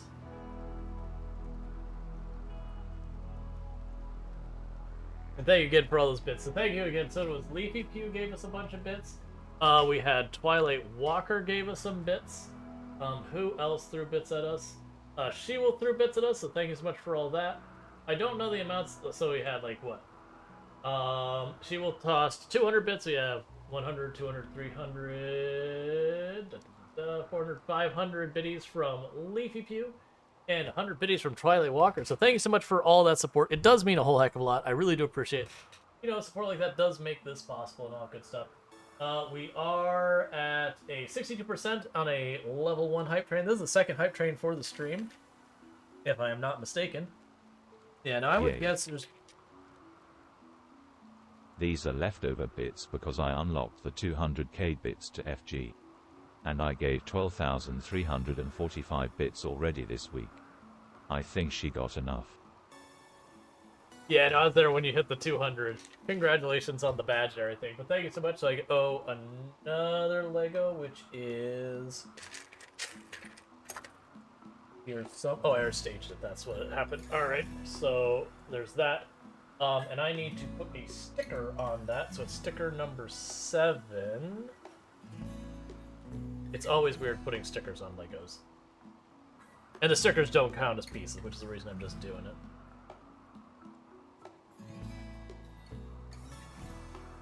So we got little like color wheel thing that I don't know what it's about. So we've got that going. Alright, but thank you so much for all those contributions, making it all happen. So thank you so much for that. Like I said, Yay. Don't read anything into this, but next. Badge unlocks in 1,900 bits. Thank you, Leafy Pew. You don't need to give me like another $20 worth of bits or whatever it ends up being for that. But thank you so much for that. I mean, I obviously wouldn't complain, but again, make sure you're being responsible with it. So I owe another Lego piece. And that will be this one.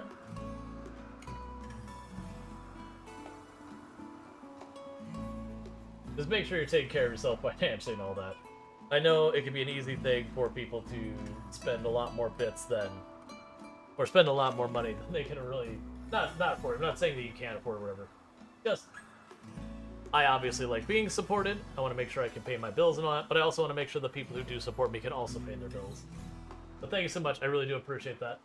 So the hype train has come to an end. And so I'm going to go ahead and put this up. And we'll let those, like, if we have more bit stuff happen, we'll let those kind of collect a little bit, and then we'll do another round of Lego. Yeah, no, very genuinely, if I were to try and eyeball the parts in here, 20, 30 parts maybe, I would guess. It's hard to tell. There's a lot of little parts, so my estimate could be off, so I don't promise anything, but just saying, like, another $5 isn't going to be what cuts it. So if you're looking to have the kit done today or anything like that, it's probably not a little effort. Just so people don't. It is one of those things that I know when we get to like the home stretch and people see that's like down to the last couple pieces.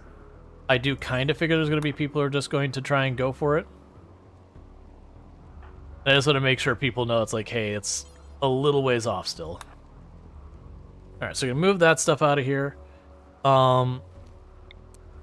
We can go ahead and build a copy of this. We won't need the butcher spot anymore.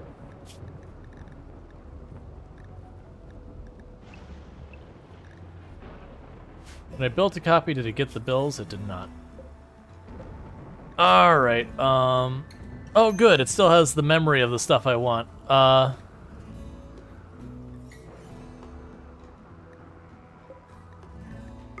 Paste that there. So it's not exactly what I want, but we can use as a baseline. All right, and thank you so much for the linking the support thing and all that. So actually,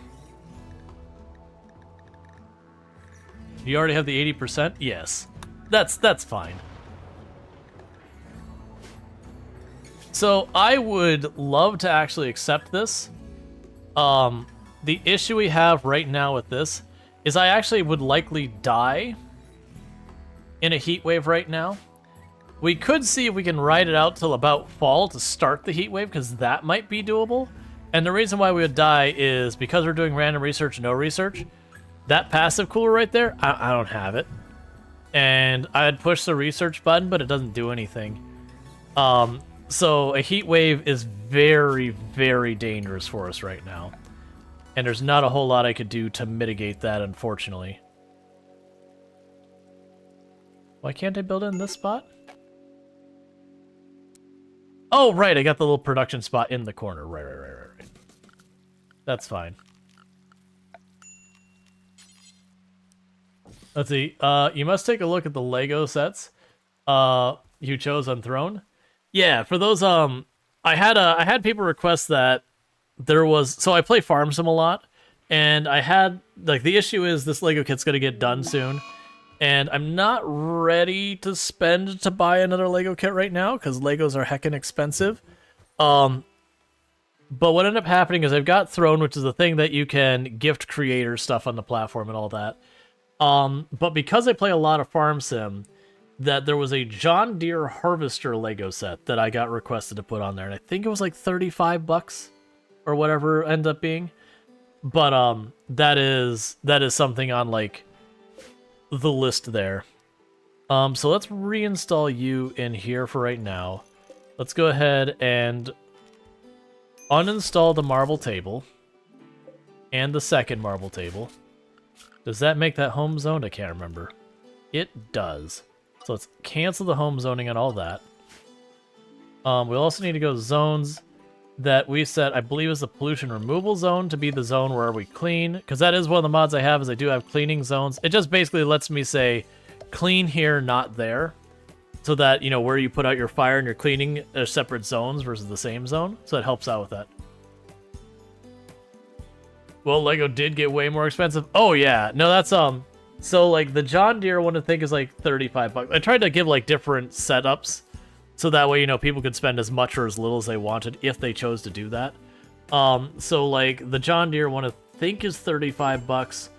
Then we have like a rocket that like it's like there's one that's like 35 bucks, there's one that's like 50, and then there's like a couple that are like pie in the sky. Like I have the Mandalorian you know, ship there that's like it's like 300, 400, 500 bucks or some nonsense. I don't expect anyone to buy it, but you never know. People sometimes do it. Yeah, so we're actually dealing with heat stroke without the heat wave going on to give you an idea of how much heat is a danger, and there's nothing I could do to mitigate it outside of if we would have built in a cave, which now I suddenly realize may have been a necessary thing unless we get the passive cooler. So let's hope that doesn't bite me in the butt. So we got all the steel from over there. Take apart the steel table. Take apart these steel tables. Yeah, the Razor Crest. Yeah, so that was like, I don't expect anyone to get that. But I do have it set up where if people, you know, you're like, yeah, I'm not spending 35, but 5 would be fine. They are set to crowdfund. So what that does mean is you could sit there and just, you know, put $5 here, someone else puts $5 there, and when it hits $35 to get like the one kit, it happens. I'm not expecting anyone to do that, but I also would, you know, if someone were to do that, would really appreciate it. But it isn't me asking to do that. Like right now, what's more important to me is down there to recording. You'll see where it says 59 out of 100 plus points. That's the thing that's actually important to the channel right now. I actually didn't check to see who has the most social. That what we're trying to do. Oh, they both suck at social. Typical. What we're trying to do is we're trying to qualify for the 60-40 split. So those who don't know, on Twitch right now, unless they've qualified for the higher programs, creators get 50-50 of the money. So when you buy a sub that costs $5, I get $250 of it. What happens is if I can for 3 months in a row hit 100 plus points, it means I get 60-40 split in my favor. To give you an idea of what that would be, it'd be effectively like getting a whole extra month's pay with no additional expense or effort on anyone after that point. So that's huge, and it's locked in for a full year when that happens. So right now, if people are going to throw money at the channel, the biggest thing you can do is upgrade your sub. So if you're someone who'd be like, hey, let me throw 5 subs at the creator, right now, upgrading your sub from a tier 1 to a tier 3 would do way more than those 5 gifty subs. And all that kind of stuff. So it is a big thing that we are trying to make that push. And that's by the end of the month. So we got just about a week left of February that I got to get those last points in there. Now, granted, I do suspect we're going to have a bunch of people who do their subs right by the end of the month kind of thing. But I'd be lying to say if I'm not nervous about the fact that the number's not closer to where we want it to be kind of thing. But it is what it is. I'm really hoping we make it because that is like literally a life-changing amount of money. Yeah, as Oside saying, a tier 3 sub is 6 points, only costs about 1 decent meal if eating out, and for a whole month, and it makes a big difference here. Yes. So the prices are localized, so I could say, oh, it's only, was it $25 or whatever? But different places cost different amounts. But yeah, it's about the price of 5 subs to do a tier 3. And I do have a benefit that no one's taken advantage of, really, that for a tier 2 sub, that we can come up with, like, a text message and all that. It would have to be for 3 consecutive months. Well, that's the thing. Like, right now, I'm worried about getting through this month, but it does have to be for 3 consecutive months that I hit 100. Right now, I'm worried about this month. What this month is done, I can worry about next month. As a heads up for people who haven't already read, Twitch is increasing the price of subs at the end of March for a number of locations, Canada, UK, Australia, Turkey. I think there's a couple others. If you buy your subs before the price change, and you buy it for like 2, 3, 4, 5, 6 months or whatever it is, you can lock yourself in at the lower price change, like lower price until then, if I'm not mistaken. So if you do know you are going to be subbing to certain channels and you don't want to have to pay a higher rate, that is one way to delay where that price change takes effect on you. And I'm obviously saying that with the self-interest being, if people do that early and they do it for the next couple of months, that helps me secure where I know I'm getting a certain number of points. And for context, with this channel, we normally land at around 70 plus points per month on a normal month where I haven't been pushing it. And, you know, obviously I have been pushing it because it's a big deal. But, so the hope is that we'd get those extra points. Because ultimately what that boils down to is effectively 5 tier 3 subs from my normal plus points would be what it takes to push us over the edge to get that locked in.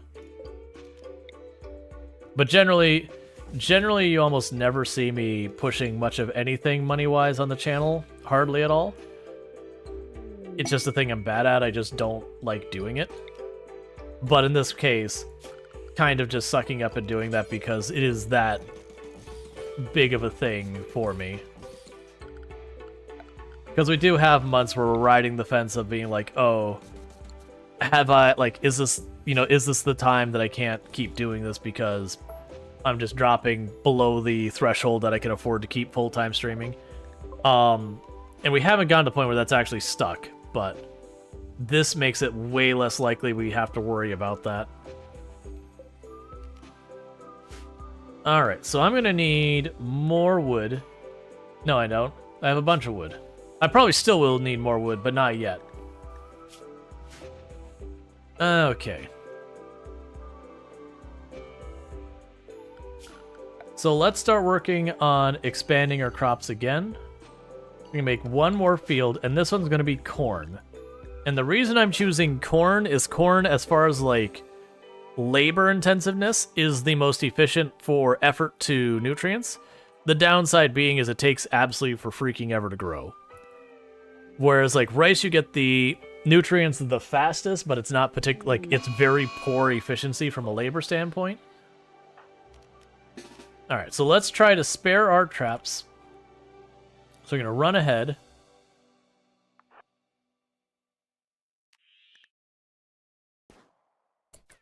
Oh, I lost track of it. There you go. Are you gonna stay down? Yeah, you're gonna stay down. All right. So we just wanted to spare wasting a trap on a rat if we didn't have to. And since we actually do have 2 weapons now, that's at least something to work with.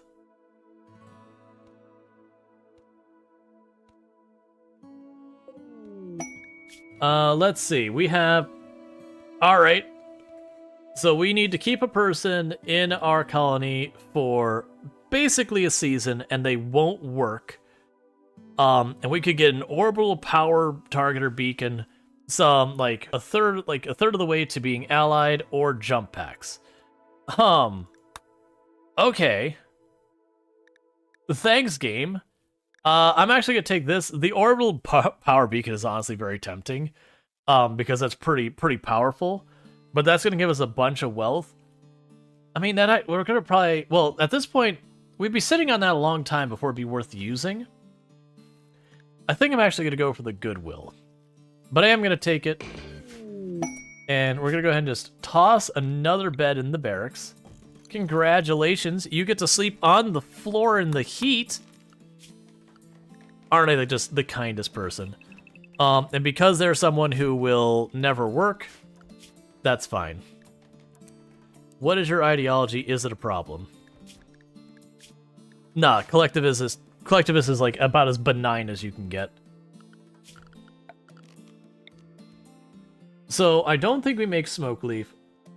I would be down to make psychoid in a while. We can go ahead and get like a little. You know, we can make this berries. Well, this will be overkill on our food supply for the time being, but that's fine. All right, so we are officially researching now. And so Chaotic Awesome does not, so they craft stuff. So we can actually have Andrew working on things for keeping ourselves safe.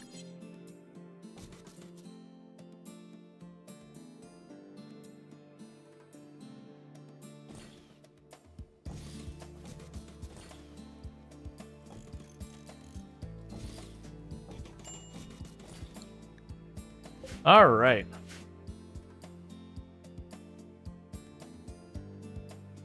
I kind of like this little design we've got going on here so far. I think we'll continue to expand on that. So 1, 2, 3. Right, so those are rooms that are going to be 8. Yeah, so let's go with that. So you're 8. Then we can actually make you 8 this way as well. So it'll be a double door situation.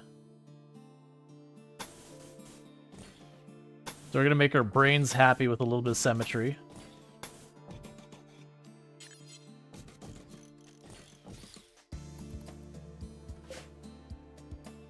Because then what I can go ahead and do is down here, we can make one of these an actual dining room, so it's not the production room and all that. Probably make another room for people to sleep in or whatever. Cargo pods, what do you got for me? You have given me trace amounts of uranium. Thanks, man. Alright, we'll queue this up to be taken apart at some point. Queue that up to be taken apart. Let's just start queuing up to take apart everything that's just random junk around here.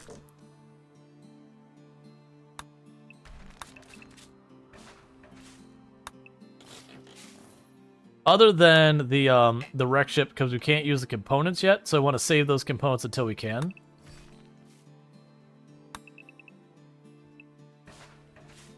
Oh, wait, don't do that, don't do that. Keep that. Yeah, leave that alone, because that's the ancient danger.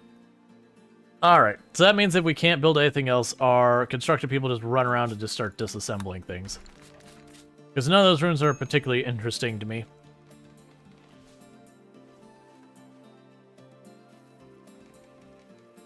You still have the fibrous mechanites? I forgot about that. We got fibers. Alright, Wolfie is getting too close, and we of course just got food poisoning. Are you hungry? You'll be hungry soon.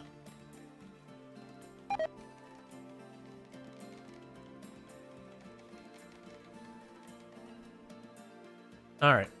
What's the plan for building on the water? Moisture pumps? Yeah, we'll probably moisture pump. The deep water I won't be able to do anything, so we're just gonna have to incorporate that as best we can into the design.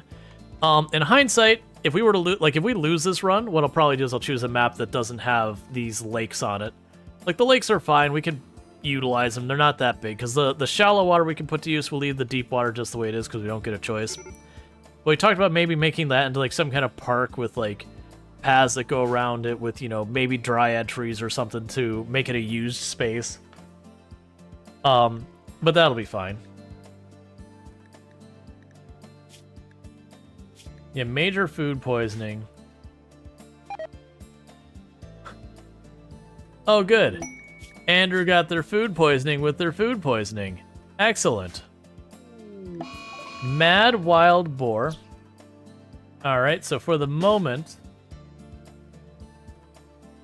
So the problem is Andrew has food poisoning, so they're very heavily slowed down. So let's not take our chances. We can go ahead and pop up here.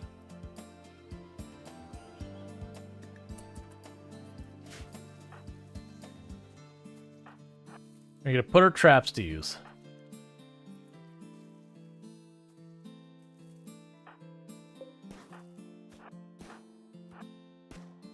Let's try to bait it to go into the right. Hey, we managed to spare actually using the trap. Cool. Alright, so just go ahead and finish it off and we're good. Alright. And we're low on wood again. Story of my life, we're in a forest and we constantly are out of wood.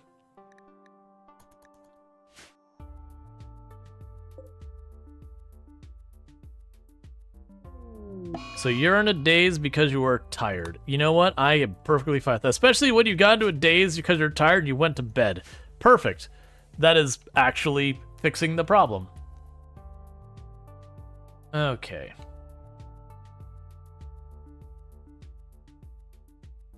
But yeah, what we'll end up doing and pretty soon is I think we'll end up making this like a square-ish, and then we'll wall off the outside and make our actual kill box. Because we need to be doing that.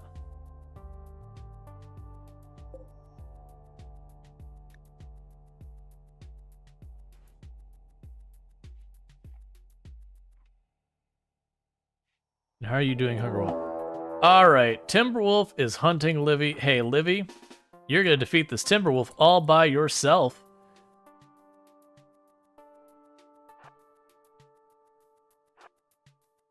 Why is the Timberwolf smart enough to dodge all the traps?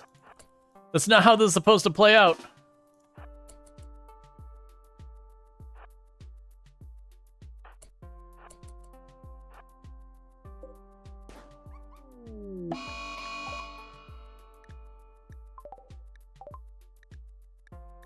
Alright, where'd you get hit? You hit the tail. One of the only spots that doesn't do anything. So run around here. There we go. Timberwolf dealt with. Kind of a waste of traps, but... you know, it's fine. It's wood. Alright. Andrew, I need you to stop wandering around in psychotic pain and having food poisoning and mechanites and all the things you're going through right now. We got a quota to meet, and you're not helping me meet it. I mean, it's a quota we made for ourselves, and it's not actually a quota, I'm just saying that. But, you know, it's the same thing. Or we're supposed to bring balance to the colony, not destroy it.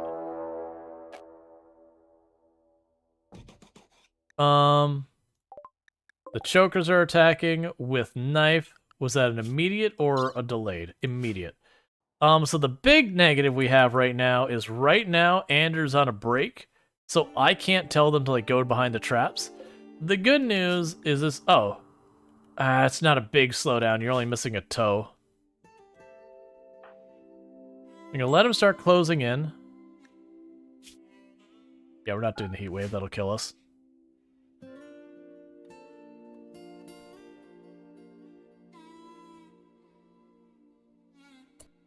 Okay.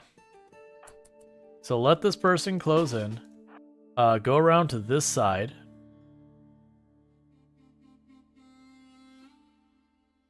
Let's hope they go hit some traps.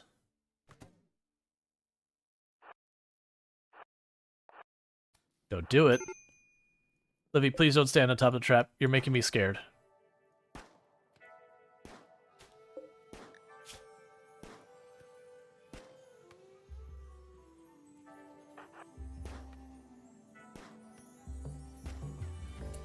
Nicely done. Deal with the fire, please.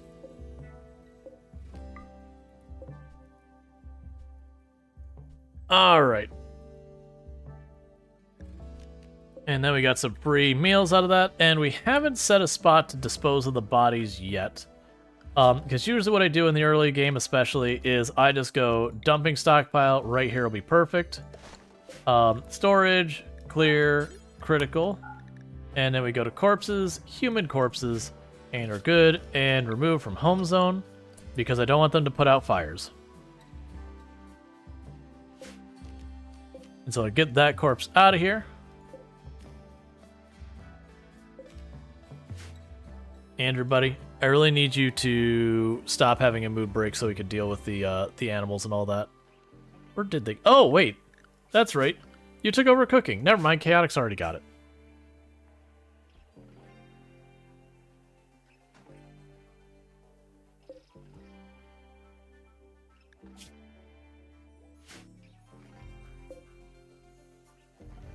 I don't know why there's limestone blocks in here, but it's okay. Alright, we're working our best to try and get our first research done.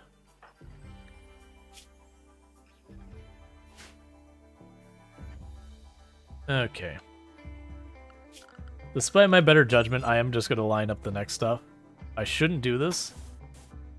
Because this is how things don't get done, is when you queue up too much.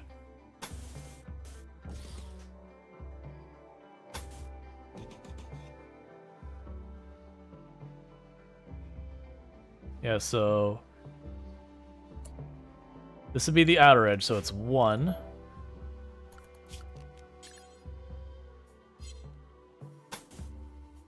Then 2, then 2, then 1. Then we got that.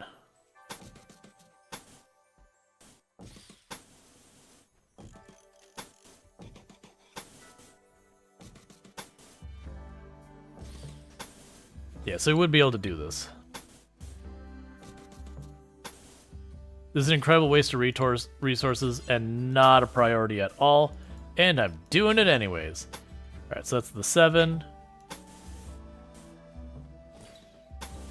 Because it's ever so slightly longer one way than the other. 2, 3.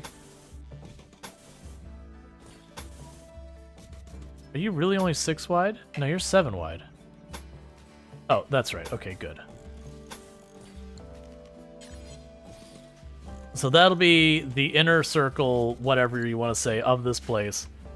And that'll be fine. We're not going to worry about building out all of this right now, but as they have wood, we'll get that sorted out. So borders, cut down trees. All the trees must go. No, keep that moving. Looks like Chaotic Awesome's finally be able to make some clothes out of the materials we got, because we got our first bit of cloth, or cotton, or whatever. That thing. Is there other plants he wanted to grow right now? Not really. Eventually we'll want to get like cycloid and all that. But for the moment, I think we're pretty good. Now we don't want to get too spendy on a lot of this stuff, because it will come back to bite us in the butt otherwise.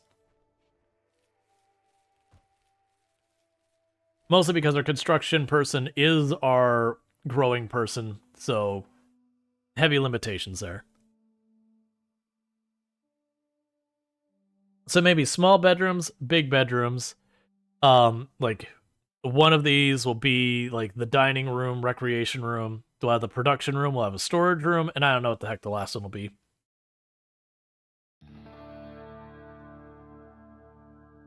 We'll definitely need to add a freezer once we start getting that technology. Right now, Chaotic is doing their best to get our research moving, very slowly. We don't really have a good researcher. So they're ad-libbing as a researcher when there's nothing that needs crafting. The deserter is going to be a no. Definitely don't want to fight that right on the get-go.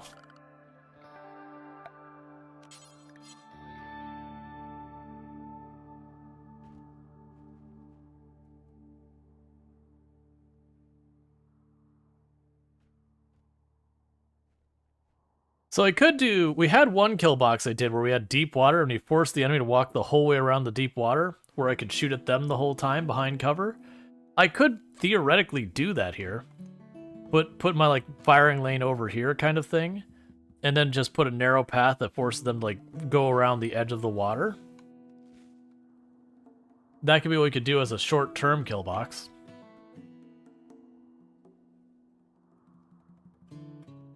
Or like block it off here, have them walk in this side, they have to walk around this whole area, and then we'd have like our firing line over here. And so the moment they step out to like around here, we just open fire the entire way around.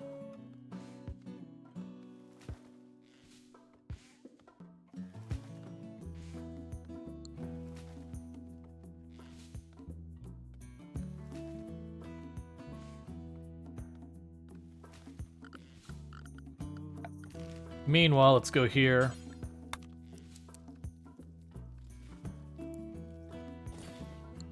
And get the first of our actual not sleeping in the dirt going. 'Cause we should have enough. Yeah, we have enough cloth for one. That's fine. Oh, I didn't force you to wear that, right? You chose to wear it? Yeah, we're good. We stole some clothes from someone who raided us earlier. Because they got downed and they weren't someone we wanted to put up with because they required, they had go juice dependency. Because they're a waster. And we can't accommodate that, so we just didn't.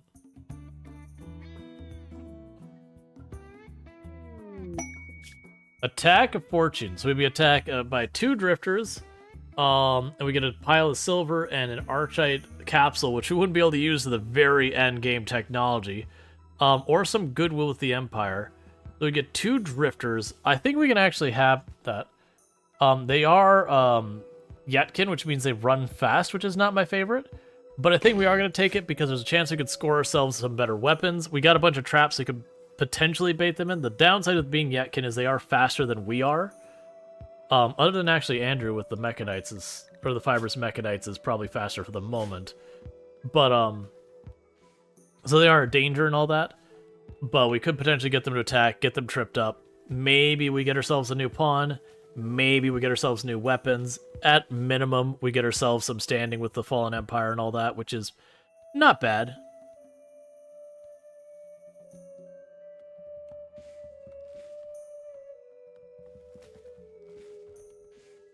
Yeah, so we're probably cutting down way more trees than I need to be, but that's okay. We got a lot of building to do and a lot of materials needed to do it, so that is what it is. I see, so Chaotic is hauling as opposed to researching. So let's deprioritize Chaotic from hauling right now so that they do their research, because I'm going to need them to do that research, because that's going to be a big bottleneck for us in this run.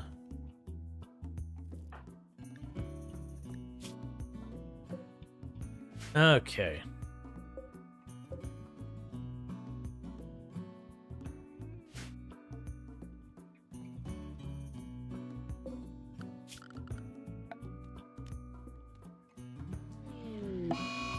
Low Psychic Drone, not my favorite.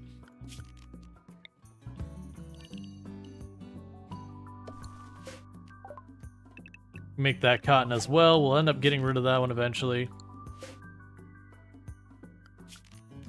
And we'll just leave the last of space to be whatever later. More than likely it'll be like one of these will become Psychoid and then the corn will probably be expanded out to here since it's the highest nutrients. But right now I don't have need for that. Versus the cotton, we are going to want more for beds and all that in the short term, so that's an immediate... It's something worth adding on the short-term queue.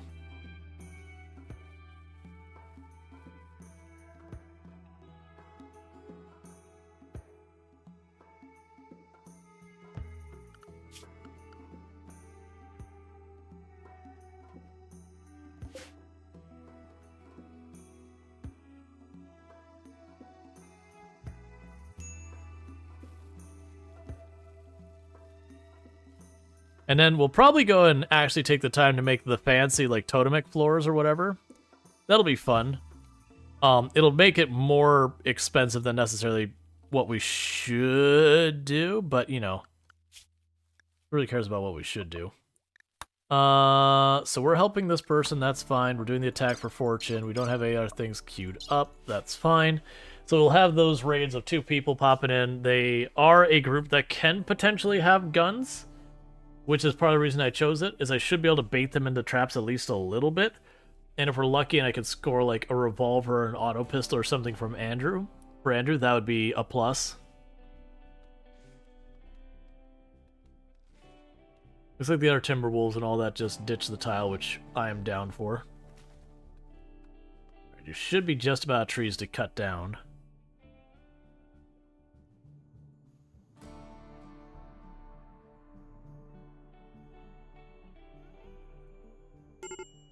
Major break risk on Andrew because pain, yep, and low psychic drone. Those are not a great combination.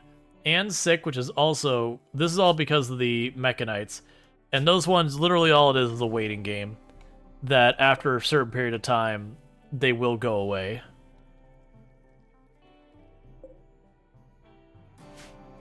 But they've been kind of helpful, but also kind of a negative. Because like that's what's causing the mood breaks.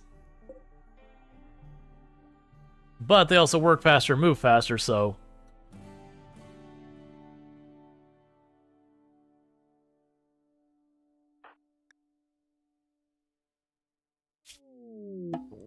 Yeah, no, exactly, Draconic. I mentioned that earlier. It's like, of all the diseases I was going to get stuck with, if I had to choose one, that's the one I was going to choose. Otherwise, I think it actually potentially would have been the gut worms would be the next likely one, because that one's all just bad news. Oh, right. Yeah, you get out of here. Chaotic, you get that. Actually, Livy, what is your social, friend?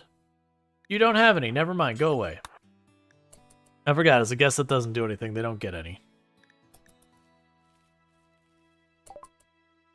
Alright, so you can take my poor quality knife You can take the Garlean seed for right now. I'll give you a little bit of that. The crown is nice and all that, but I'm not going to worry about that either. So I'll take the 50 bucks. Thanks, man. Eventually, I'll have stuff to actually trade you to become proper friends.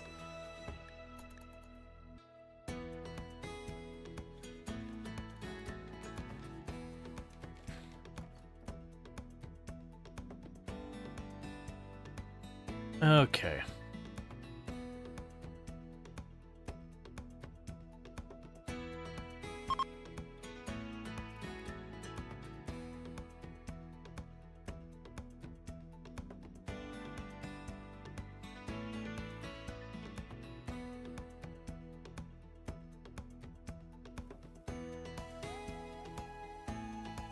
I do like this being the center. It's not exactly centered on the map, but that's totally fine. We're going to have lots and lots and lots we're going to build here, so who cares? We do have a geothermal here that's easy to use. That should be easy to get at.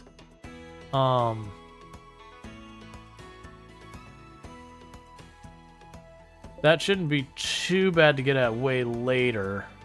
Okay, so it looks like we got 3 geothermals that we can put to use. Two pretty early on once we get the skill, like the research if we get lucky. And then the last one will be kind of a stretch goal when we really start pushing our luck to the edge. Oh, actually, I didn't even see that one. Yeah, so I got 2 over here. So this will be the first corner we start pushing towards. But that'll be a way later concern. Right now, I just need to get the initial early base kind of stuff set up and going and rocking and rolling and all that good stuff.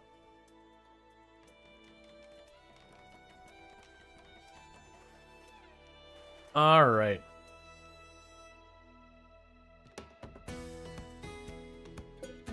Let's actually not build that there.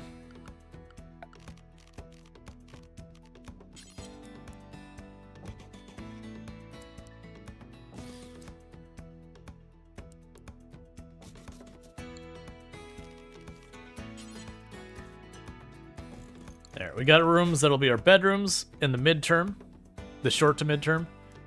Like I said, I like the idea of making this like a dining rec room, this a production room, and then maybe this like a temple, or I could see potentially at some like I feel like we go with the throne room at some point in this run just because we can, because I have so much space. Why not build a fancy throne room and have someone go royalty?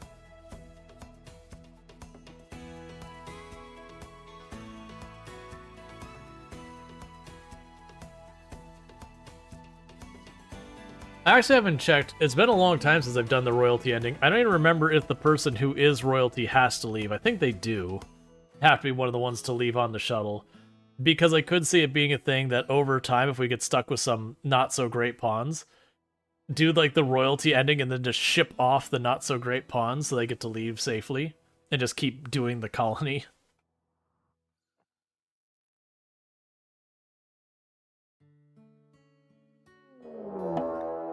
Alright, so here comes the Yetkin attack. Okay, so no guns or anything, unfortunately. Oh, you've got a big pile of flake? Not my favorite. Alright. So let's go ahead and run up here. We want to bait them into the attack. Were they going to attack immediately? I think it was, right? Yeah. So we want to bait them into our traps. Then you're going to put you all lined up here, because they are all melee.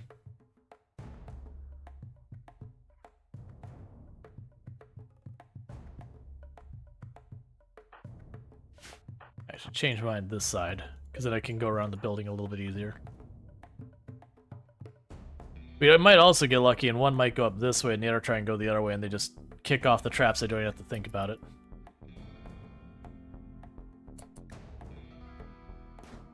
Well, that's not what I wanted you to do. Don't light fire to my place, and then carefully maneuver around my building. Hey, Livy, make yourself useful.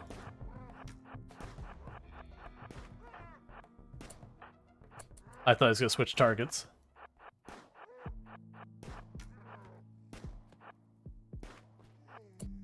Nicely done. Alright, so deal with the fire. We will allow all of these. Get the bodies out of here. We got the ambushed person, so we'll definitely want to do that. So the good news is we knocked them out and we only burned through one trap. They did give us a pile of flake we can sell, which, okay. But we will take the person rolling through here soon. One thing I'm going to want to do is whatever room we do... Oh, was it 2? How many raids was it? I didn't read carefully. Okay,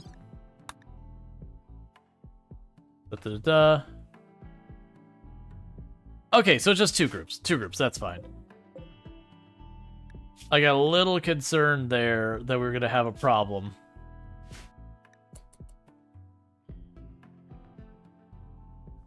Hey, Andrew, I need you to come back, friend.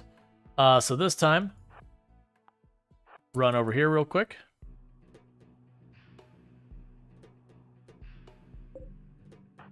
More or less the same plan as last time. Chill over here. Bait them into the traps as best we can.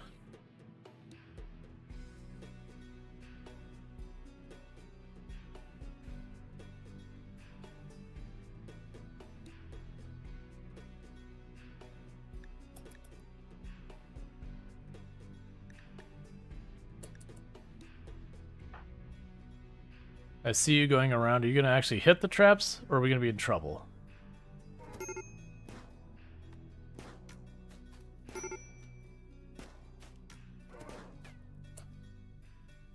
Well, that's not what I wanted to see.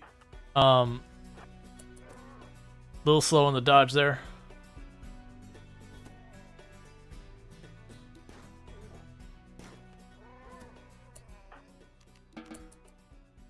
Alright, so we're good there.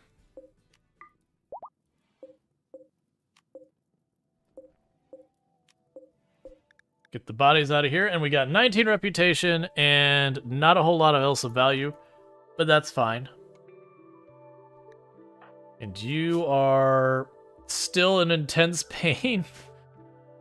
Poor Andrew's had the Fibers Mechanite since the very beginning. We just gotta wait for it. They take forever to go away, too.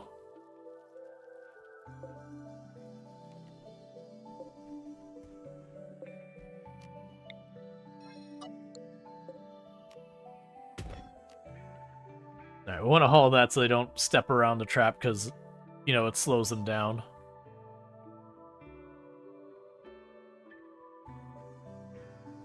Alright. And slowly but surely we continue to build.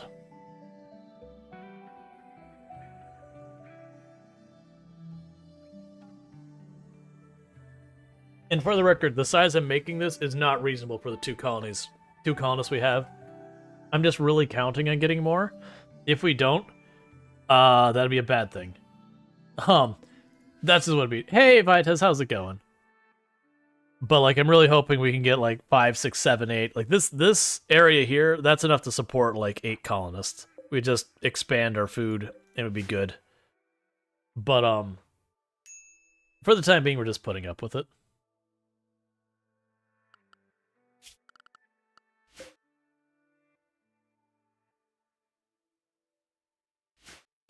Not sure how it's going yet. You're not awake. I understand. How's the colony going? It's going pretty good. We're still very early game. We do have 2 colonists, which we got really lucky that we just had a we had a leadership speech where there was 1 person and no one to talk to, and apparently Andrew had a really fun time giving that speech, and it gave us a free colonist who didn't turn out to be that bad. Like, they've got nudist, which is not amazing, but it's not that big a deal. I think it's like -1 or yeah, it's constraining close. It's -3. It's not that big a deal. And then they gave us some of the skills we were missing, which was good. All right, so we want to accept that. We'll give the title to Andrew. They started it all. All right, so we've got you rolling in here. We'll have to fight an animal. That's fine.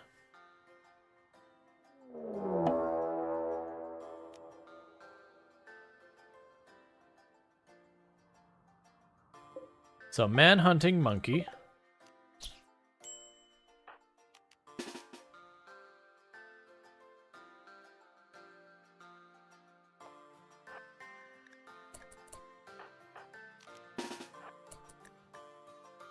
Have them run over here.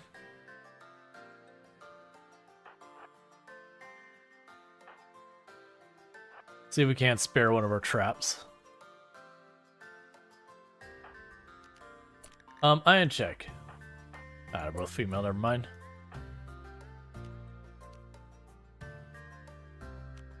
Because those would actually be useful skills that we could do something with. Hey man, it's chasing you. You get to do whatever. Actually, you can get out of here. Where's the monkey? There you are.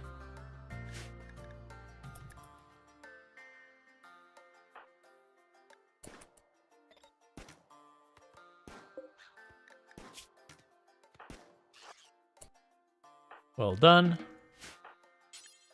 Finish it off. Cool.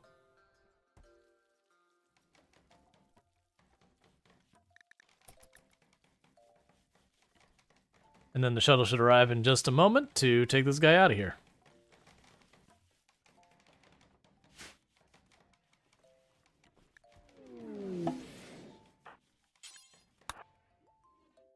Alright, so we can get you out of here. So Andrew can get the higher title. I'm not super worried about Andrew getting the title yet.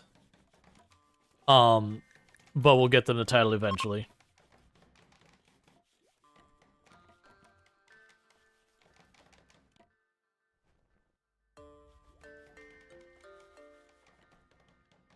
We'll definitely hope for... So, this research is going slow, but it's hard to tell if it's going slow because Chaotic Awesome is not good at research, and we just have them kind of filling that in. I mean, they're okay.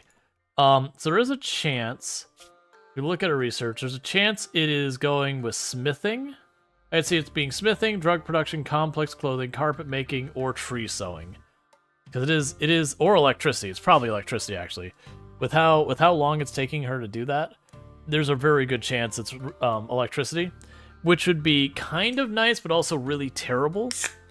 And the reason why it's terrible is I really do need the complex furniture, complex clothing, and stone cutting early on as much as possible, and then pass cooler is also nice. But if I unlock that, all of these ones that it's connected to become available, which means RNG-wise, the chances of getting those really important early techs gets to be way lower. Because there's just more things in the pool to, you know, grab between.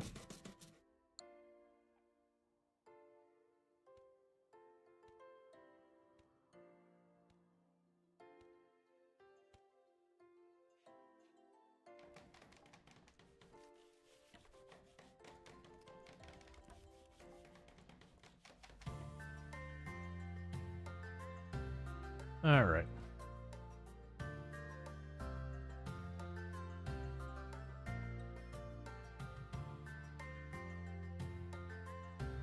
So we are definitely going to be looking for more opportunities to recruit people, which so far we haven't been able to knock anyone down. That's also one of the nice things about getting these rooms built right away, is if we do knock down a pawn that's like, oh wait, that's actually a pawn we can use, it means they've already got a prison lined up.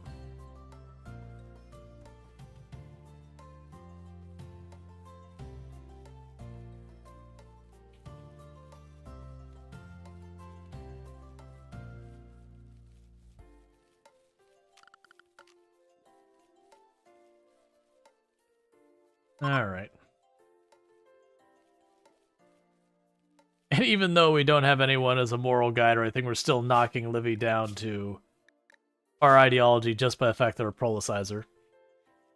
Which is one of the reasons I like to get that one, is early game, especially when you're doing like naked brutality. It can be really hard to get your ideology established. Where we have prolicizers, they will just kind of like nitpick away at people until they eventually convert them.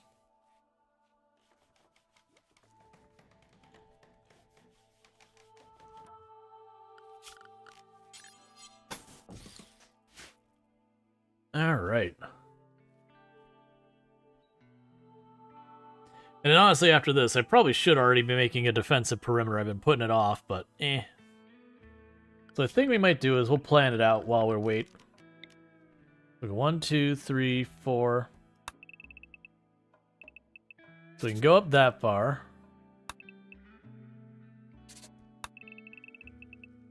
We can Go this far.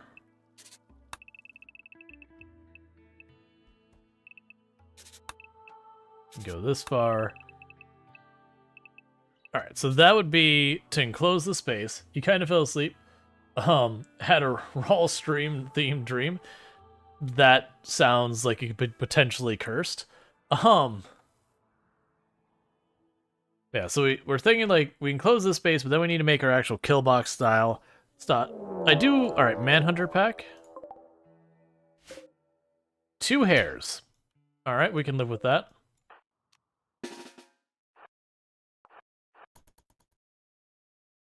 I do like the idea for the kill box putting this water to use. Because what I could do is I can, like I said, make an entrance over here to get into it. They walk the whole way around here. No cover the whole way.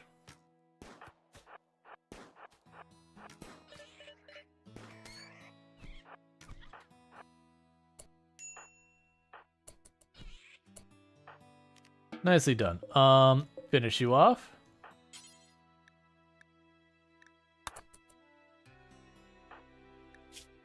And we just let the guests take the nibble.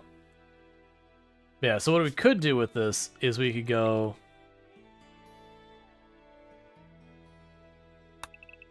something like this here.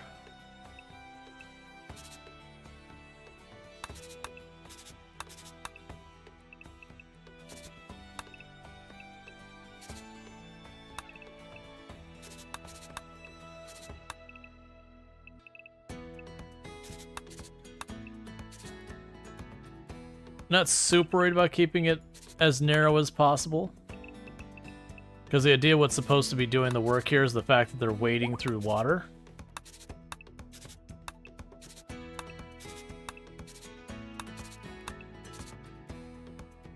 Yeah, and then what we could do is over here in this area, instead of having this close off there, you know, come around like this.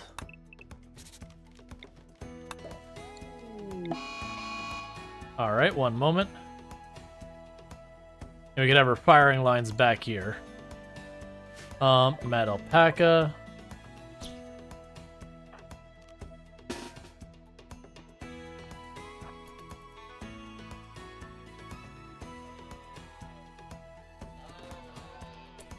Good enough.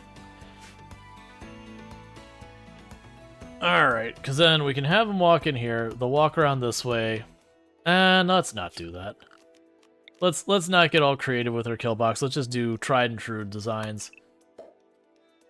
They can be fun to goof off with, but there's a lot of things that can go wrong with that. So instead, we'll probably just do the long style kill box. Where I could do that for right now as a temporary solution.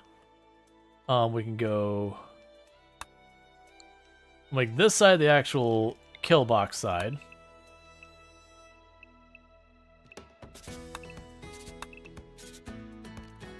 Basically where my people stand. We will not want to use that wall. So it needs to be longer than the sniper rifle range, which I'm not remembering what is.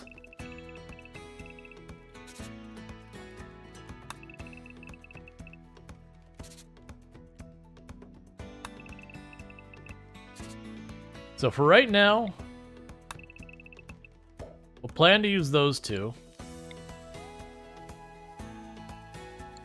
Geothermal's right there.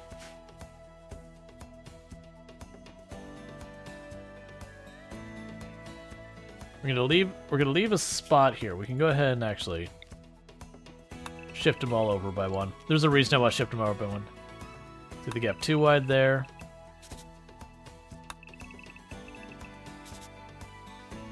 Like, you don't need to worry about the sniper rifles. Odds are we'll have to move the kill box before sniper rifles become a concern. And then we would give... You think it's my least favorite kill box style? Yeah, it is cheesy because you'd use the pathing abuse. Normally what I like to do is the half circle. I'm trying to think of where I want to build all this. Yeah, like, don't get me wrong, that is a cheesy kill box style, but I also think it's reasonable because what you do is you abuse the pathing, where you put stuff down the whole way so they can't stop to fire at you, and you shoot it the whole time, and when they get close, you step out and step into another door, which causes them to correct their pathing and go the whole way around. And you can ping-pong them back and forth. And it doesn't work when you get really, really high numbers, because then there's enough of them that they're still coming in where you open up the other path, and now they're like both lanes are getting filled up. But that's like a super late game concern, and usually you have enough firepower to mitigate that. I mean, I can just do my normal kill box. So my normal kill box is like we'll actually make it outside the square. Have this be the outer wall. So we'd go plan for it to be 9 wide, well, 11 wide for right now. We'll close that side off. So that'll be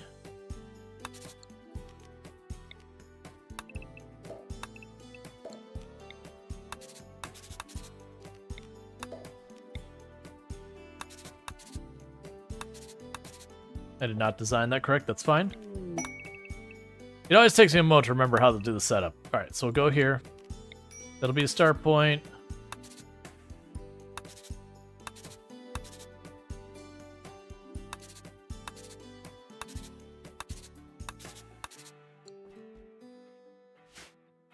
I think don't over-engineer it, because you'll need to move it. Yeah, and that's the reason I'm just doing like the regular one we've got here. So what we'll end up doing here is then we go, it's about 20, make it 20 tiles. So I need to remember, so from back here, it'd be like 23 tiles as a bow range. So about there with that tree is the back of it. So you go here, we cut across there, we cut across here, move the way up, and then what we end up doing is this.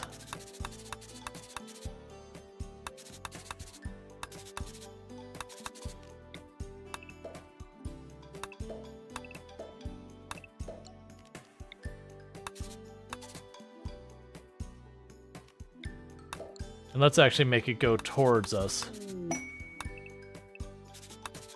Because if I make it go towards the base, more likely it'll get flagged as in combat earlier. And then we also have the advantage of being able to like put out fires and patch it from this side. Alright, so that'll be what we got for going on there. So this will be a defensive line that funnels the enemies in here so that they get into combat so they can't all run through at the same time. We shoot through that and we deal with that. We have a bulk goods trader. So we can go ahead and have Andrew deal with them. Alright, so they do have components and all that, but we don't have the ability to use those yet. We're going to go ahead and sell the leather we've got piling up.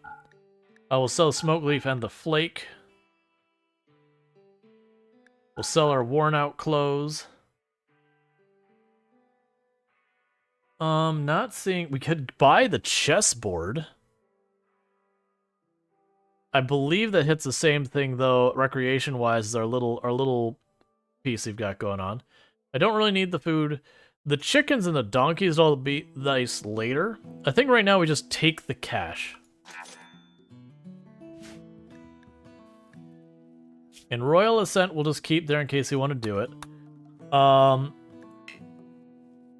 I wish you would tell me... So they're a dirt mole. They're going to be unhappy here. So we're going to say no to the random dirt mole. Because they don't like sunlight, they want to be underground, they have mining as their main benefit, and it's not going to do a whole lot of good in this tile. Hey, how's it going? Good seeing you.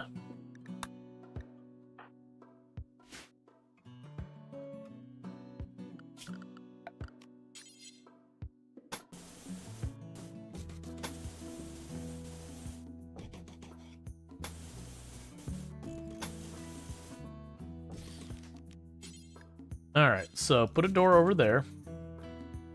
Put a door over here. Put one in the kill box and one outside the kill box. Put one over here. Actually, we can make these doors make more sense. We'll put them on the egress points here.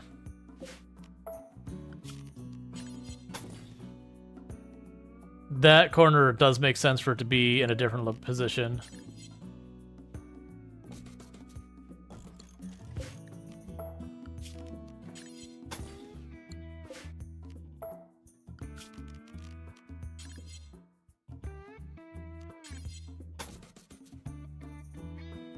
Alright. So then we'll get our perimeter built, and we'll worry about actually building the kill box properly once we get there. We'll check what we have in the way of stones laying around. Or block. Oh, I just deleted that, didn't I? That's fine, whatever, get out of here.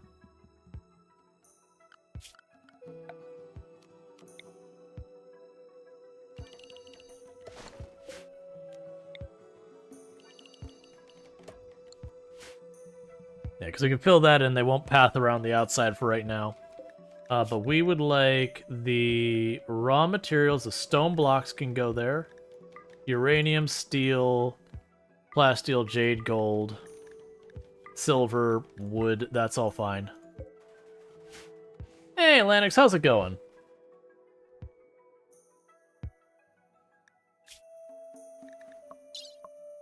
Yeah, and you're here for another 3 days or so. And we're getting the outer area closed off. We'll also need to go structure. Bridge that way, bridge this way. Doing good? It's your birthday? Well, happy birthday. And you're onto that 3-stream streak. Get an extra 350 points in your birthday. Yeah, happy birthday. Hope you had a good birthday. You know, I appreciate that you're spending it here. That does mean a lot that this is where you chose to spend your birthday. It also makes sense to still have the traps up here if this is where the kill box is, because then we could run past the traps down there. We'll end up stop using a bunch of these traps pretty soon once we start getting the kill box in order. But that should work out pretty well. The kill box itself, I'm going to make these stone and that stone for right now. But I don't have any stone yet, so we'll worry about that when we get there. Still don't have any research. I'm pretty sure we're researching electricity first, which is a very mixed bag kind of thing.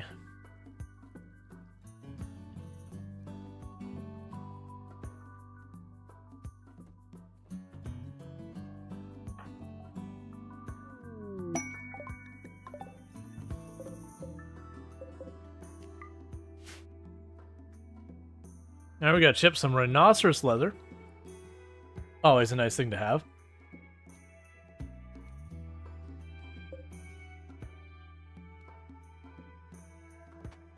You're having an amazing birthday so far, and you're enjoying it with your friend and your partner. Your birthday has been starting... Marriage just starting too, so you're excited to see how it goes. Nice!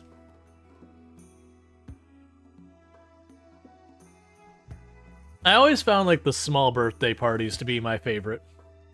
I found like parties where you get like a bunch of people over. I end up not being able to relax and enjoy my birthday. So usually having like 2-3 friends is always been my preferred. Alright, if you're gonna research, at least have a light going.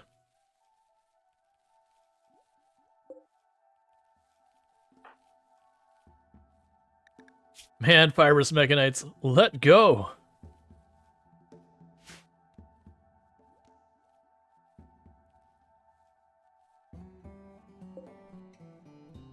Alright, so we got 168 stone limestones. Let's go ahead and do that. So limestone, you only need 5.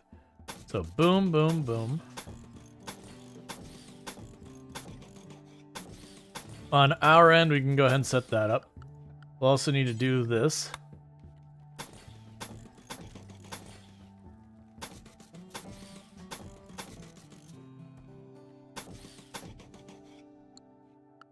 And the sides can be wood there. So let them build that, and then this side will also make stone. Because the big thing is where the bullets are going to be hitting is where we want the stone to be, to at least make them hold up to more abuse. Because if we don't do that, then they'll just punch holes through our own defense as things go on. Really going out and doing things on your birthday? Last year we got a private karaoke booth and sang our hearts out. You've done escape rooms on our years? Yeah, escape rooms are pretty good. Again, getting a small group of people going on escape room. I've done that a number of times for birthdays, like escape room. It's usually a good choice. Yeah, but everyone has their own preferences. Like, don't let me yuck your yum if you're like, so it's like, oh man, I love to party on my birthday. Like, absolutely, do it. Oh, and also I will need columns right there, just so they can't stop in this spot.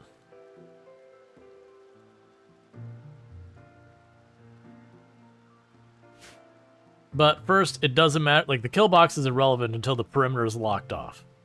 As long as the perimeter is still open, they just won't go in the kill box, most likely. We still got plenty of wood for the time being, so we can keep that moving.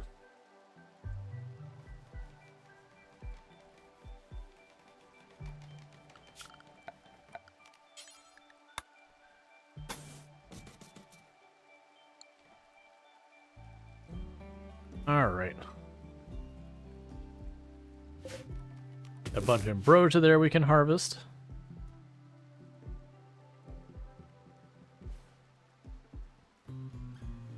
Are you still set to self-tend? Stop self-tending.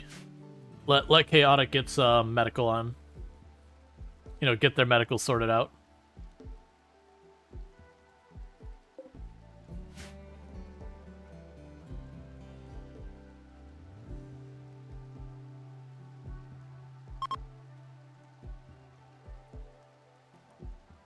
Alright, so we've got our bottom.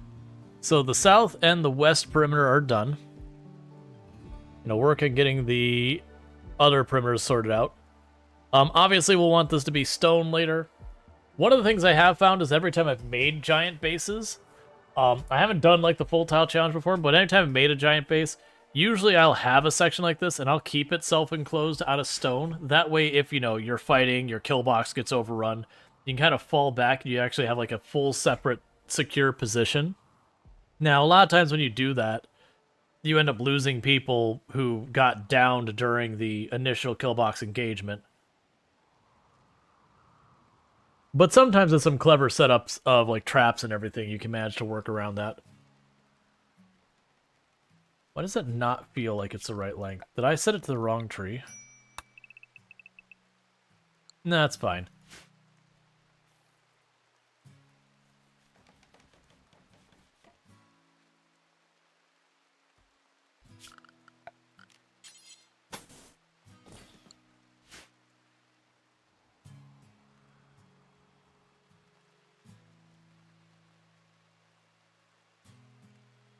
It would be interesting sometime to set up a base where you have like a peninsula like this, so you could give yourself like cover to base from, and just have the deep water around you, so you could, when you have like melee, have the melee walk around there. That's actually might be what we do, because that's close enough to the edge of the map that when we have a melee raid, this could be like the melee kill box, that we put all our ranged here, and then have the kill box's path go around the whole outside, where the range just open up on them. It wouldn't work for a ranged kill box though, because then they could attack you from all sides and you'd have most likely less setup to work with. All right, so you got all the foundation set, so you just need to keep building that. That's good.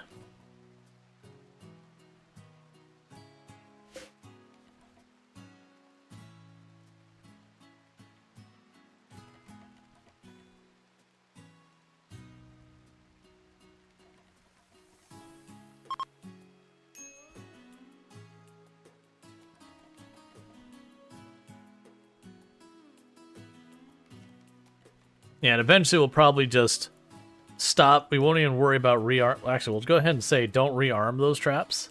Like the ones that are there, I might as well leave them. But as enemies destroy them, we'll stop rearming those traps because we'll have the kill box. We can bait the enemies through that.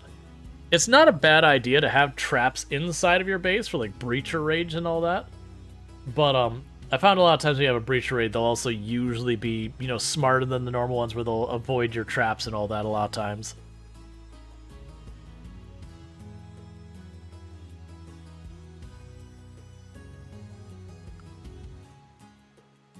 Yeah, so this isn't anywhere near the edge of the map enough to be our final kill box. It does make me curious if I build, like, the kill box way up here, like, build, like, a proper endgame kill box up there. Will the enemies go the whole way around to do it? I do know when you get later in the game and you start filling the map out that much, you start running into problems where they'll start sending lots of drop pod raids as opposed to it, because they have problems pathing in from the sides. So I'll have a preference for that. They'll also put in more breacher raids as well.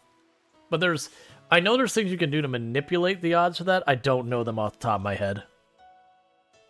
Because usually I don't worry about trying to manipulate what type of attacks I get and everything.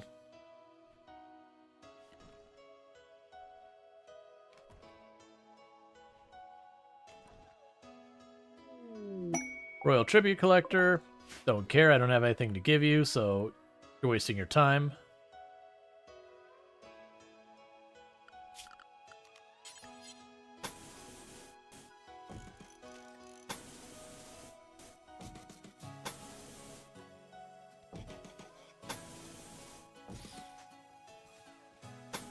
Okay, so the back wall can be wood.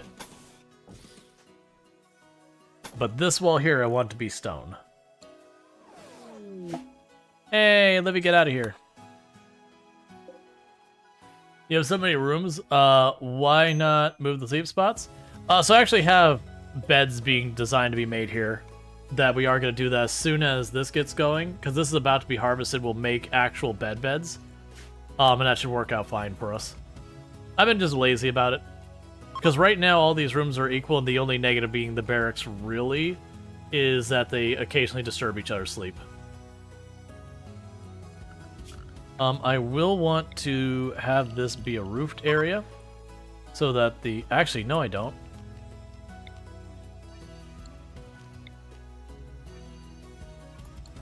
Because I could see potentially deliberately letting just the trees grow in there, because the characters will, like, slow down going across them. Like, I'm not going to go out of my way to grow or remove the trees in this route. Here we will. Here I'm going to go and make this, like... You know, we'll go here and make this a grow zone for something like dandelions or whatever.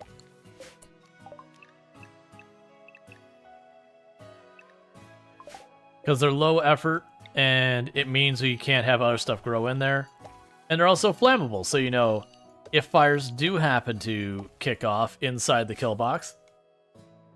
Oh, we'll do roses in a lot of places. For the kill box, I usually do the dandelions because they grow faster, versus roses are a little bit more effort, and they die off faster.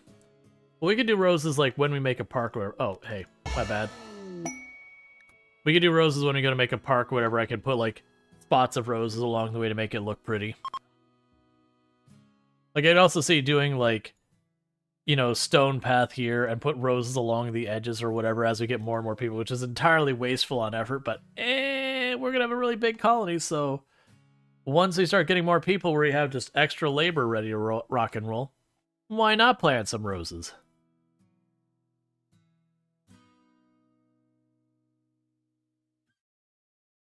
Don't plant that yet. Finish the kill box first. So we're getting to fall. It is getting proper cold outside, which is a problem. So I'm going to go ahead and put a fire in here and a fire in there.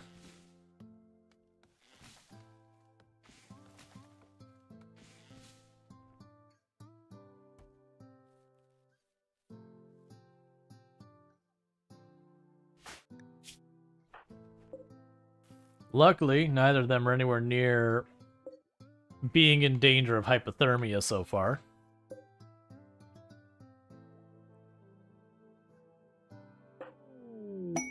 McDowell's Salvation. Yeah, so the problem is I can't really caravan away right now.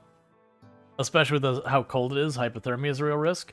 And let alone am I going to do that for a pawn I can't look up the stats on. Those events where I'm like, I'll give you a random pawn. My luck is like, what did you get? Oh, I got a pessimistic, misogynist, volatile pawn. You're like, oh, so I've got someone who's getting immediately evicted from the colony. Yeah, thanks, but no thanks.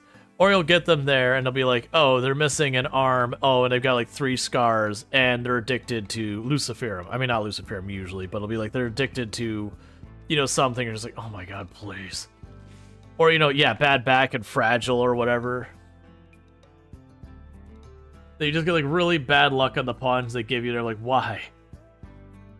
And 75 years old. Yeah, usually you can get a little bit of an idea because they'll say something to like hint the age. But yeah, it is one of those things that you'll just. At least they're not arsonist. You mean pyromaniac? I actually don't mind pyromaniac as long as I've got a couple extra colonists that aren't pyromaniacs.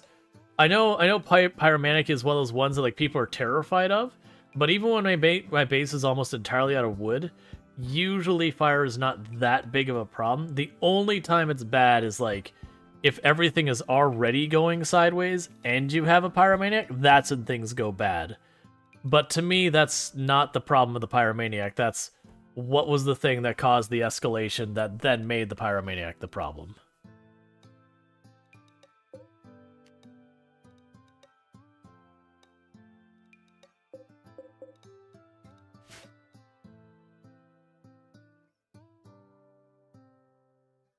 All right.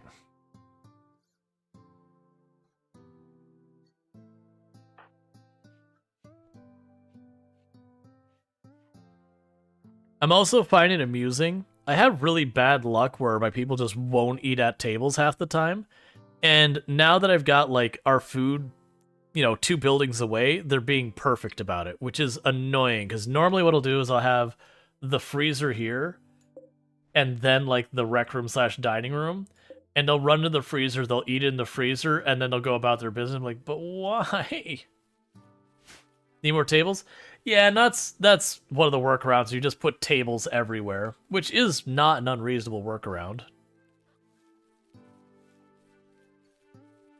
And avoiding building anything in the other rooms and letting Andrew just catch up.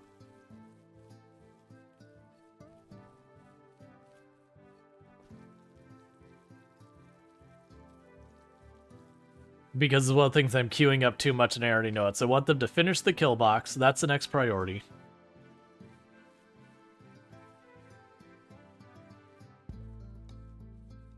The big thing for this kill box to work, we need more firepower.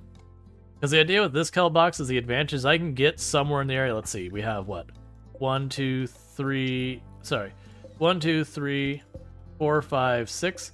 So I can get 12 ranged pawns situated on this, all able to fire on that point the moment they walk in, so that they just get piecemealed on the way in. And then you can just toss in a melee or 2 pawn here to catch anything that manages to push past.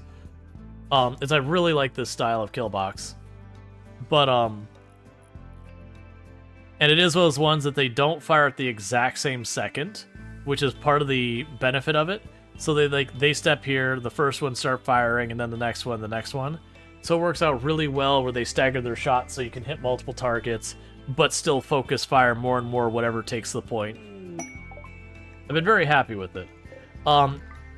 And while it's my version of a kill box, I got the idea for doing the barricade one-offs from someone else, but they only did it 1 deep and then they would make their barricades too long to make it so the melee pawns couldn't arrive at all. I still get that benefit from this. It just has this weird staggering to it. Research known carpet making.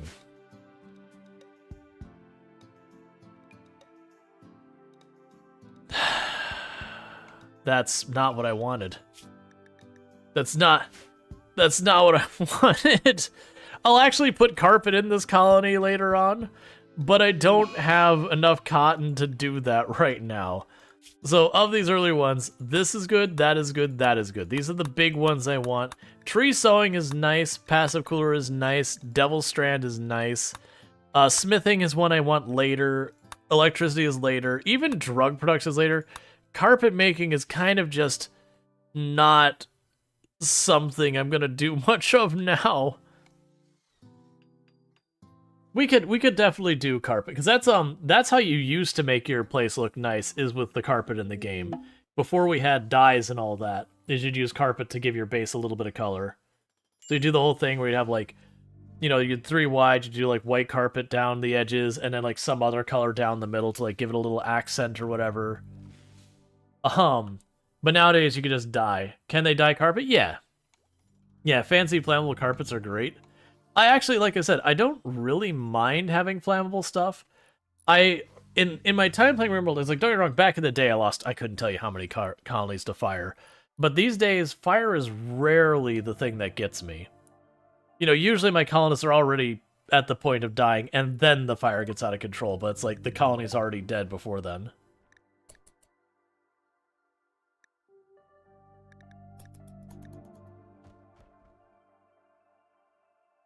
You paint the room green and blue.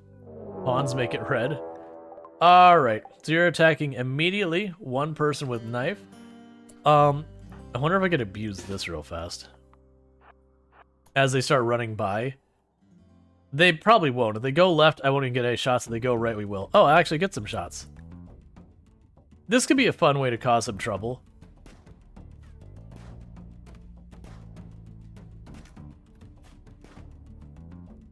I mean, you train some shooting. So the good news is they're standing... Oh, they're leaving. If they go right, I don't have to fight this. If they go left, we do.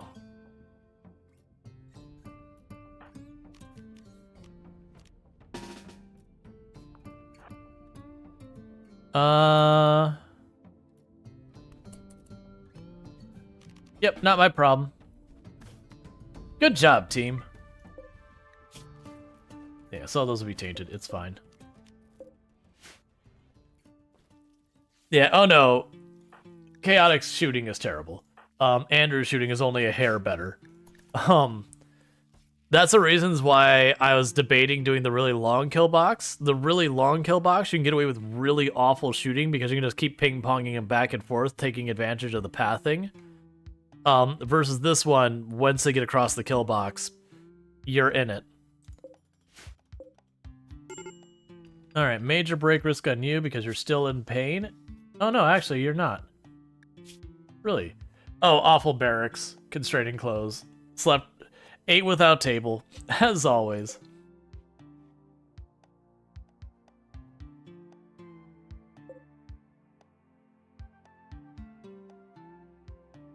Yeah, I'll get there. And these are going to have to go as well. Hey, the Bacon Dragon. Thank you so much for the raid. I really do appreciate that. I do hope you had yourself a good stream. I'm just going to quickly cancel hauling those and these. But the other ones, I do want them to cancel out of here. But how's it going, Bacon Dragon? What were we playing tonight and all that good stuff? According to Twitch, we've recently been playing Nightingale. Well, that's probably what you're playing today, because that just came out today. Nightingale, Helldivers, and Ghost Runner. Nightingale looks pretty good. I wasn't fortunate enough to get a hold of a key. So I'm kind of being the Nightingale escape place. But hopefully that, I would like to get a hold of a key. Alright, and our bedrooms are set. So you can go ahead and cancel that. Don't hold that door open. Cancel that. Build a copy of you. There. So that way they're mirrored. We will end up needing a fire to do that. We can also go over here, bills and all that. But yeah, you should check out Bacon Dragon. If you are looking for excellent carpet making, transport pod crash. If you are looking for Nightingale, you can definitely check it out. It's slow. Gotcha. I don't think I can get you in time to save you. Pessimist. Look, I'm gonna try, but I'm gonna be real. I'm more than likely just practicing my doctoring on you.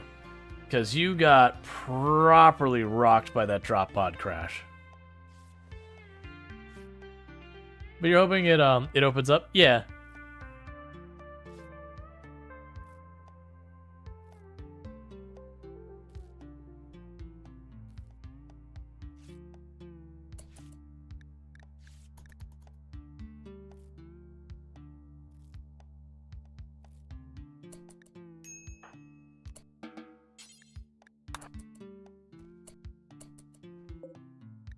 Yeah, so Ancient Danger is fine. Pessimist is what? -6? No. No, no, no. I do really need another pawn, but I really... Oh, I don't organ harvest. Generally speaking, all the memes that the game has where people like cannibalize and organ harvest, you won't see me do that. I used to do that stuff way back. And I'll do it if like it's a particular challenge run that kind of isn't necessary. So like if you're doing ice sheet nonsense and that kind of things. But I don't usually do a lot of like the memey awful things that the game has gotten well known for. It's actually legitimately harder to play the game not doing that kind of stuff than doing it. But for all those raiders popping in, I am Rual, do play a variety of games. I'm most known for my exploits in Project Zomboid, where I used to hold the world record for the highest kill count run ever streamed. That said, that record has been beaten. It was 135,121 zombies on a harder than apocalypse settings with no mods to change itemization or vehicles. That said, I am a variety streamer. I do play a variety of games. So, for example, today we played Kenshi, and we're finishing up with RimWorld. I've been playing some Farming Simulator 22, and we've also done Mountain Blade 2 recently. We have played SnowRunner recently. So I do play a lot of like simulation, settlement builders, simulation, settlement builders, tycoons, roguelites, that kind of stuff. So if all it sounds good, hanging out with us. How long did that record take? Months and months and months and months. If you ever trying to guess how long a run took so far as that kind of thing, that character lived for... So you could estimate it this way. For every like 300 to 500 kills, you're probably talking an in-game day, and an in-game day you're probably talking about 45 minutes. As a very rough estimate. Is one way you can kind of get a good guesstimate how long runs take, assuming default settings. But yeah, it was like a year and 3 months or something that character was alive, if I remember correctly, somewhere in that ballpark. And then again, an in-game day is about like 45-ish minutes per day, because an in-game day is 1 hour, but you don't stay awake for the whole day. You sleep through it. You fast forward through parts, so it's between half hour to 45 minutes. Is how long an in-game day ends up being in real life time. There's exceptions. You'll have some you actually do stay awake for the entirety of the day, but those tend to be the rare outlier. Like when things have gone sideways and you start sucking down the vitamins to try and stay awake a little bit longer. Yeah, and the record that beat mine, like literally the run that got past my record and then continued on, which is a friend of the channel, Mr. Lamprey.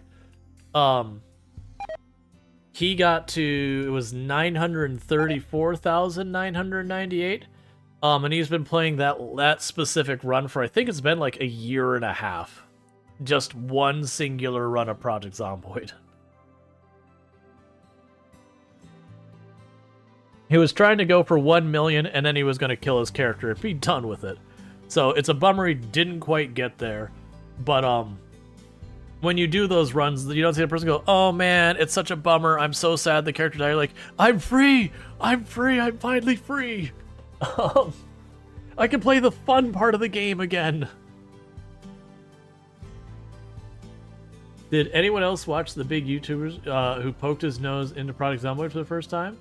It's funny. Oh, there's been a lot of YouTubers who've done that. That happens on Twitch a lot too. You'll have every once in a while you'll have, a content creator pop in who, and we have people pop into Project Zomboid all the time, but like, you have a bunch of small channels like 2-3 viewers and or whatever that they just don't get waves.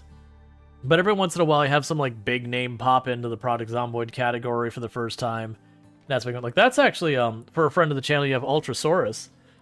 Is a friend of the channel that she very recently started playing Project Zomboid. And honestly, she is getting pretty good at the game very quickly.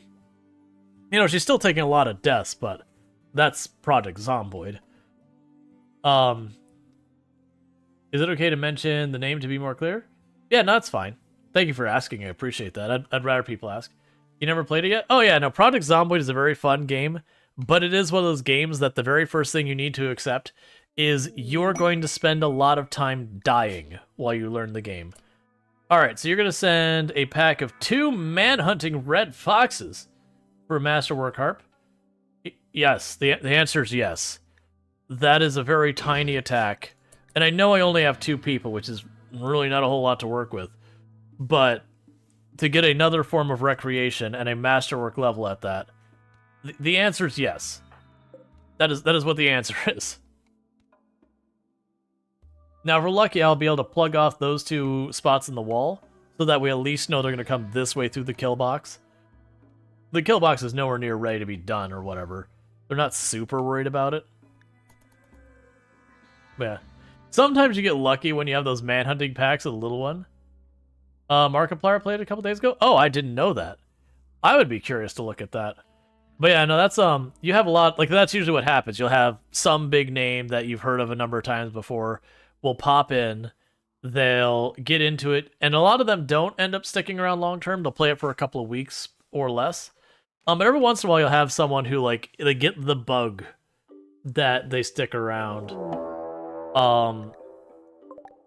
Alright, so you got our 2 foxes, and they came to this side. Oh yeah, I did just kind of leave you there to... I mean, I patched you up. Alright, so let's see if, again, they go down to this right side. Because, not really as an intended design, we kind of get, like, a firing lane at them as they approach. Sadly, we're not good enough at our weapons yet to really capitalize on it. Alright, so we did get a hit. So that's still open, unfortunately. So what I'm going to go ahead and do here is we're going to go and put our people over this down here. So that way when they walk in, they go around through our kill box. We can't really take full advantage because there's a big gaping hole in the side of it. We'll just have them go down here. They'll probably snap into 1 or 2 of the traps, maybe.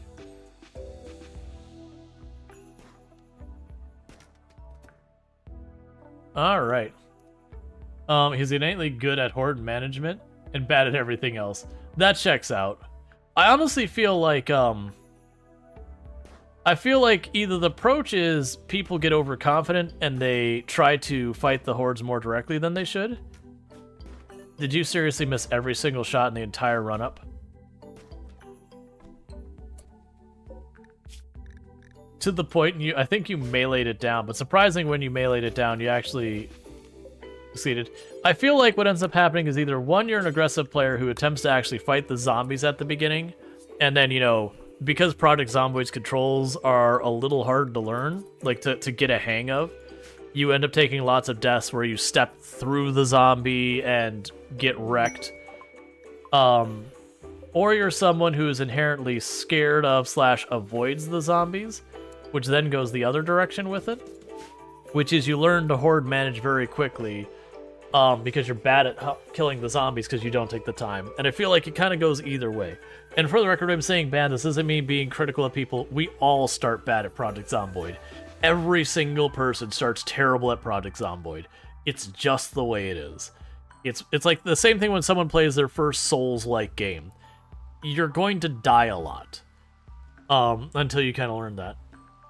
Flex says, you hate when your character doesn't turn to hit the zombie and faces the wrong way. The big thing with that for Project Zomboid, if you want to avoid happening, so it's actually not buggy, to be clear. A mistake people will make is they'll try and put their mouse on the zombie. You don't want to do that. It's cardinal directions. So if your character is here and the zombie is here, don't aim here. Aim like way, way over here. Because all it cares is the mouse relative up, down, left, right from you. It definitely feels buggy though. Yeah, no, that's, if you're putting the mouse too close to you, that's what happens. You get just too much one way or the other and your character flip-flops. But always aim past the zombie. Even with the guns, aim past the zombie. It'll be like, oh, if you put the mouse directly over the zombie, you get extra damage. It's a lie. That's not true. Yeah, even try that, but they weird out. Might be because multiplayer. Oh yeah, sometimes multiplayer gets to be scuffed. You are a pyromanic gourmand who has really good shooting and melee. Oh, you're from the Empire? I mean, I'll just save you because maybe we can get some reputation with the Empire. So we're just gonna go out there and try and patch you up out there because you don't have long before you bleed out. Yeah, no, multiplayer, you got like a lot of desync stuff and a lot of scuff, unfortunately. It's one of the reasons why, you know, where I choose not to do any of the mods that, like, help you save yourself or whatever, or save your skills or anything. I wouldn't blame absolutely anyone for putting all that stuff into multiplayer, because very genuinely, multiplayer you can do everything right and still just die. So we are going to rescue this one because they're Fallen Empire, so I feel like that's worth doing. We're going to grab that gold and bring it inside the perimeter.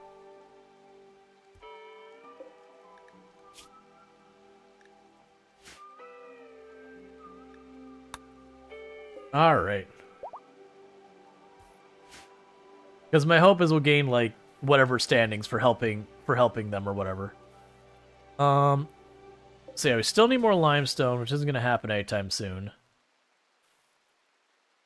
So that's what's holding up the other side of the kill box, but these walls are wood. So Andrew just needs to get the time to do them.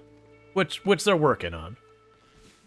You almost always host on a local server for me and friends. So yeah, if you're hosting the game, the desync problem should not be nearly as bad. Because you are the host. But yeah, no, generally if you have the zombie flip, or not the zombie, but your character flip-flops and you go to swing that you're facing the wrong way, it's because your mouse is too close to your character that you're crossing the point that the game's not sure where to position it. Not hosting it off my client, though? Ah, gotcha. That's fair. Yeah, so then you do have to deal with, like, desync and all that kind of stuff. Yeah, so desync could definitely do it. Usually your character should still swing the correct direction, whether or not the zombie gets hit correctly. The other thing that gets you in trouble is just being too close to the zombie that you'll hit through the zombie.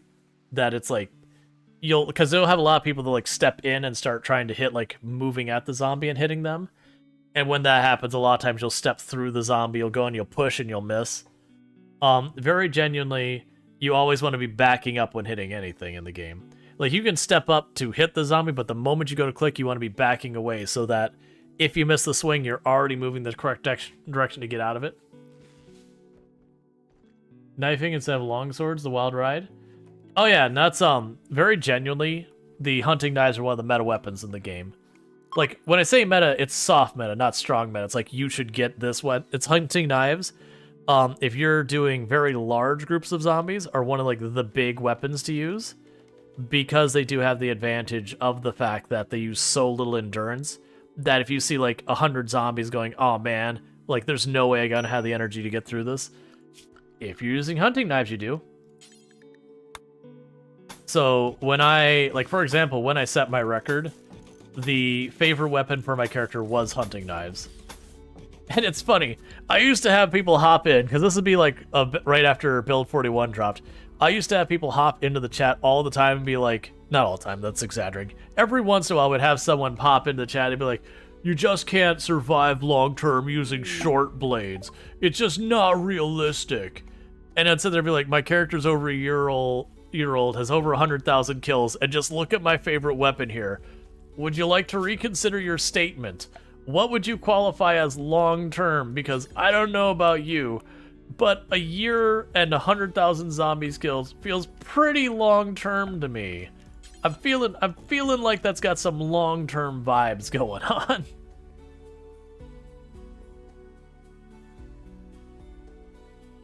Yeah, it's very realistic, even in multiplayer if you don't die to bugs. Yeah, no, multiplayer desync is a problem. Absolutely. That is a whole big thing. You tend to like the blunt weapons? Yeah. Well, that's the beauty of Project Zomboid, is it is a game that it does feel like all the weapon categories are decent. There isn't like the one weapon category you're like, oh, don't use that weapon category. That weapon category is just bad. They're all differently good. So in the game, like, for example, short blunt weapons are your all-rounders. They're not amazing at anything, but they're good at everything, which is pretty dang good, and they're easy to find. Versus, like, long blunt are usually the ones that have the highest chance of knocking a zombie over and usually have the highest durability. You have short blades are most endurance efficient, kind of okay at everything else, but not great at anything else. Spears are just raw DPS, and then kind of bad at everything that isn't raw DPS. The long blades are kind of good at mostly everything, but they're so rare. Axes are the fastest to get to one-hit killing without using execution animations, but the negative being they just straight up wreck your endurance, so you get tired really fast. So, like, everything has its benefit. And, like, for the most part, lower population axes can be extremely, extremely strong because you don't have to worry about your endurance as much. Whereas high population, then short blades become way more. Alright, so you are a high mate. That is not a good high mate. A neurotic body purist gourmand incapable of violence who's delicate and kind. Delicate and kind are just part of being a high mate, as well as usually being pacifist. I think pacifist is part of being a high mate. But neurotic is workable. I can work with neurotic. Body purist is not my favorite, but I don't mind. Gourmand is a bit of a crapper, but I can live with that as well. I am going to try to bring them. I'm not going to... how fast are you going to bleed out? Oh, you got plenty of time.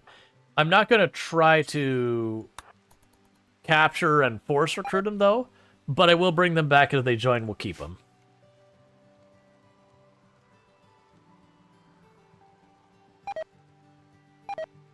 I didn't check. They were a female high mate, right? Yes.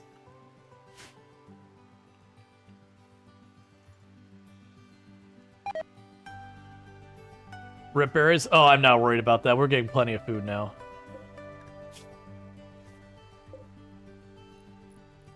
I think long term, this will stop being storage. This will be our hospital, and we'll move the storage maybe over here.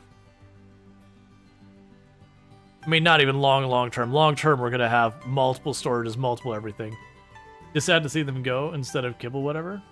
Oh, the berries? Nah, I'm not worried about it. Like, I could make it. I could make kibble, but the problem is you need meat and vegetables for kibble, and we don't really have any meat because I'm not hunting. So it's just not been that big a deal. So it's effectively just wealth self-deleting, that I don't have to do any wealth management. I just realized I didn't make this so I could go into that box super fast. That'll be fine, but normally that's something I'd make sure is to have, like, a path we can run up here.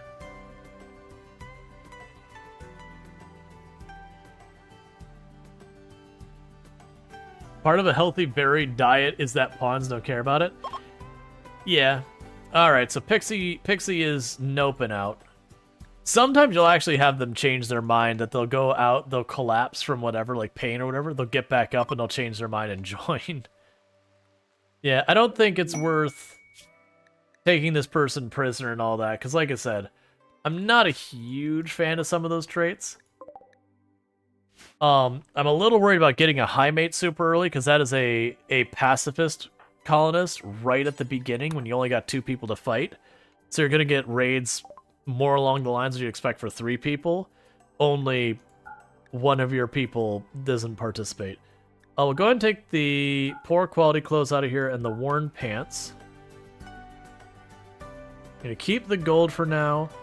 I'm going to actually get rid of 50 of our herbal medicine. There we got a bunch. Ambrosia. Okay.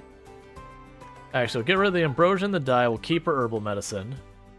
Get rid of that. The chickens and the roosters could become a source of that. I'm a little scared to take that early on. And the reason I would say that is if I do take them fairly early on, then I run into the problem of that becomes someone who has to take care of the eggs and all that.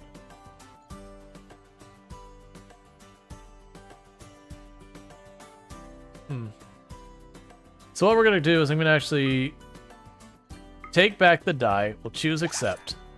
And we're going to go ahead and talk to them again. We're going to go gift. And we're going to give them all the die. And we will give them 59 of this and the fox fur.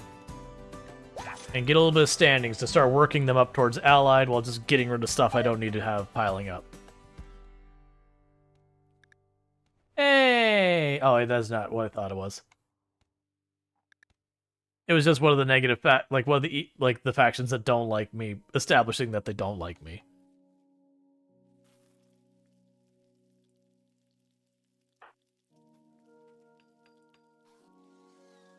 All right, so it's warning me that we need warm clothes, which we cannot accommodate. So this is just our life. Pretty soon we'll be dealing with hypothermia concerns and whatnot. You'll probably get out of here soon. You can buy warm clothes? I didn't think they had anything, but let's double check. You're not wrong. I mean, if we... Oh, actually, we got a pigskin parka, which is not great. Like, the parka's good, but pigskin's not a particularly... pigskin, I believe, is pretty poor insulation. It's still going to be better than what we've got, though. So I actually will buy the pigskin parka. The rest of this is all crap.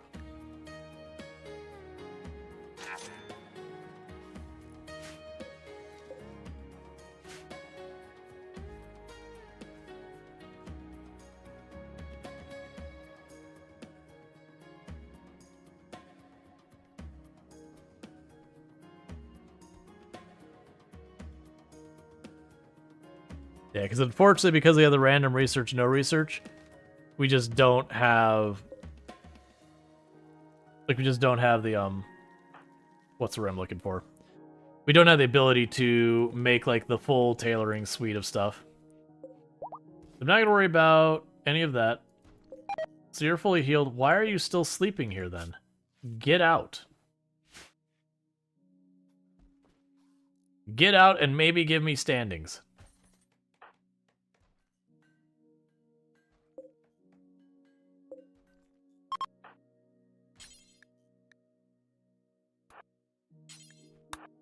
Alright, refuel the torch in the fire. On to new friends. Yeah, to be fair, that one was Fallen Empire, so I wanted them. And then the High Mate was... Well, I mean, the High Mate's still here. But they said they're not going to be staying. But they do have kind of a mixed bag, so I'm not going to force it. Like, if we see a good pawn, we will force the issue in trying to just take them. I am being a little picky, and we're not ultimately going to want to do that in the long run. But if we get lucky, and we get someone in here... We can get, like, a couple more people in here. We can potentially start having kids and all that. That lets you kind of, like, designer make your pawns. Which is overstating it a bit because it's not that powerful. But it does let you influence to make much better pawns. And with how long it's going to take me to do a whole tile challenge, kids are a completely reasonable way to grow your colony. Alright.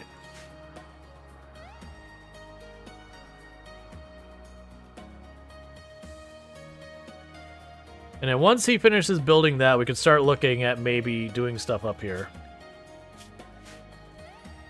Hey, Stratagem, how's it going? They can't, they're both women. I mean, okay. So they could if they had the traits that they like, you know, like people of the same gender, but they do not. They are straight. Because that was actually way earlier when we had the person from the Fallen Empire. He had the psychic power to like word love people. It's like, oh, we could just word love people these together. And it's like, oh crap, wait, they're just not into each other in that way. It's just not the way they live their lives.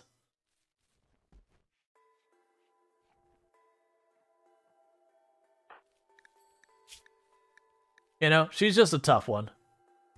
Got them serious melee muscles going on.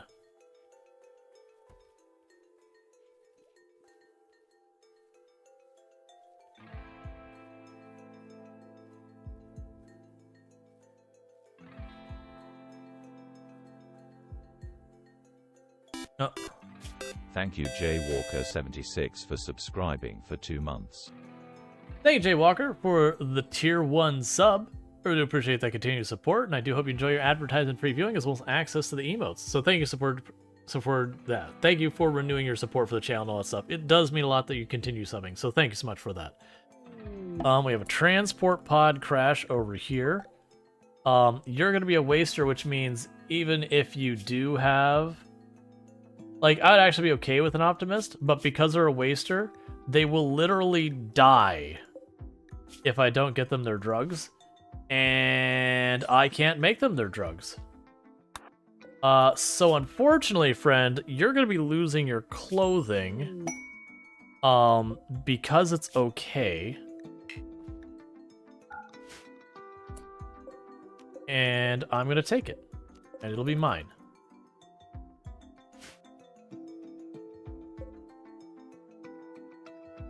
You can't get Psych T? Nope.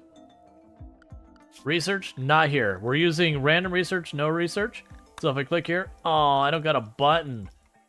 What's happening right now is the game behind the scenes has secretly chosen what my next research is, but I won't know until we get like 90%. All right, so we got a group of kids who want medicine. So children's, you may... Come on, let me click you. There you go. You may have meds. I've got a surplus. To forcefully adopt the children. That gets dark. Greedy. I mean, you'd actually be an okay one to grab. Like, that's actually the 4-year-old would be a good one to grab. Because they're young enough that they haven't got any skills or anything yet, because they just don't. But the other one was already greedy and getting up there. It's like, come on, man. No, we're just helping them out. Oh, right. I meant to go over here and say, bills add burn apparel due forever if it is tainted. Okay. Bills apparel due forever if it is below 80% and is not a utility. Which means they'll probably burn a lot of that stuff there, but that's okay. They'll grab it if they want it, and anything that they don't decide they want, they'll get rid of it. And it's also low priority to actually go and burn stuff, so that'll only happen if they got like a whole lot of nothing else to work on.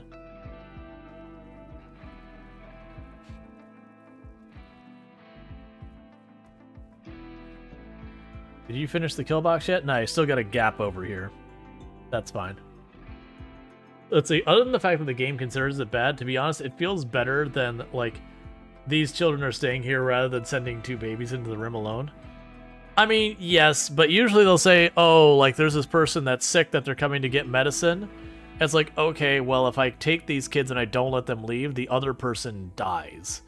So there's a little extra layer of complexity to that moral decision.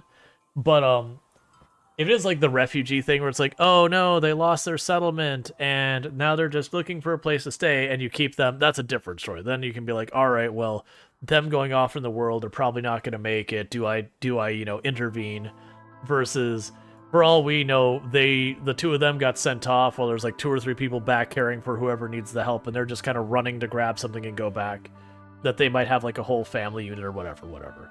Not that it needs to be like this big moral thing. It's a video game.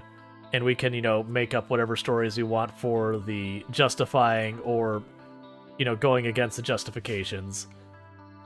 And, you know, that would be our own decisions. But generally, I won't just randomly kidnap the kids.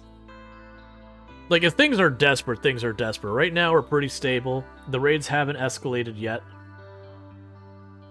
They will, but the raids haven't escalated yet.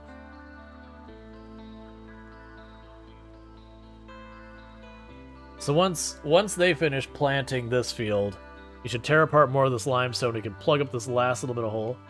Let's see, that's one thing I wish the game did better. Long-term actions. Oh, stuff that's sticky. So there is stuff that happens in the background. It's just so easy to miss that I do wish they did better. Like, you'll have a refugee come through and be like, oh man, I had a bad time. Like, please help. And you go, cool, I'll help you. And then, you know, they'll turn around and they'll be like, awesome. And then, you know, a season or 2 later, a year later, you might get something really nice from them. Maybe, maybe not. But it also will happen that it remembers that person exists in your world, and so you might get the call saying, "Oh man, I've been kidnapped," and it'll be that same refugee you helped years earlier. So it does do that kind of stuff, but because of how little stickiness it has with the relationships and how not really important that ends up being, that you completely miss that it is the same person. So it does build stories and that kind of thing, but it is also those things that's completely forgettable 90% of the time. But yeah, no, I do wish there was a stickiness to it, that you would have actions that would have long-term stuff. Like, even within your own colony, you'll have, like, the people go through a divorce, or someone will try and, like, murderous rage against each other, and then they'll get over it. It's like, nah, man, there should be almost like a permanent mood, positive or negative, on some things. Or, like, it sticks unless a specific counter event wipes it out. Oh yeah, you're saying also, like, if you help them out, that improves or discourages their home tile? I could go for something like that. That, as you get raided by the enemy faction and you wipe out a bunch of their people, it kind of has a destabilizing negative effect on where you got attacked from. And so you'll get attacked from other places, but having where, if you wanted to attack other colonies, you could deliberately do stuff to weaken them. I'd go for something like that. The game doesn't have any of that stickiness, though. It's just not a thing that happens. That said, it's very well known that they're working on a DLC. We have no idea what it contains, or when it's dropping or anything like that. There have been rumblings and rumors that it will be soon, quote-unquote TM, so like this or next quarter, but they're like second and third hand rumors that, you know, zero confident. Like, it's one of those things that it's just not one of those things to trust. It could be as much nonsense as it could be truth. But it would be curious to see what that ends up being. For me, the thing I would love to see them work on is whatever it ends up being is either A, I could go for where they go, like, there's a complex furniture. That's not necessarily one of the big ones we want early, but it is a really good one. It's definitely not one I'm going to complain about. So I think this becomes the storage room. This will later become our hospital.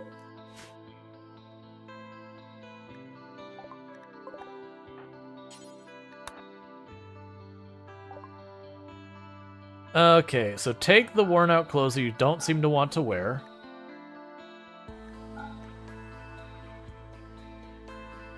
You've got a couple actual good medicines, so I will actually buy those from you.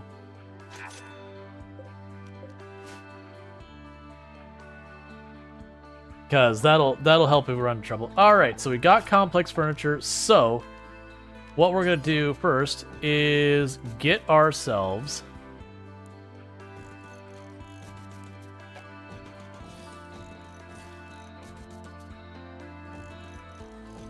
a proper storage room.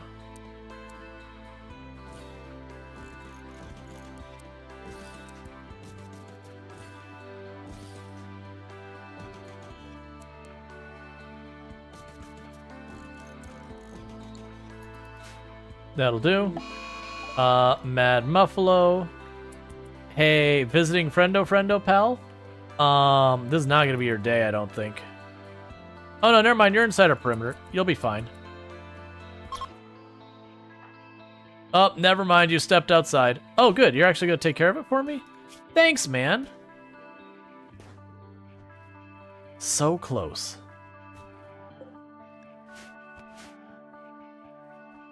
I'll rescue them if they get downed. Or we'll have a Manhunter pack of Yorkshire Terriers.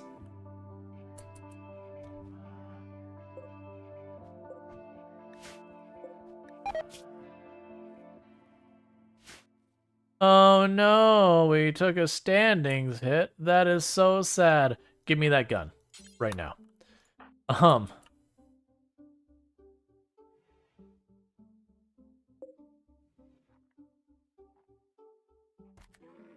And would you look at that? We just got ourselves an upgrade.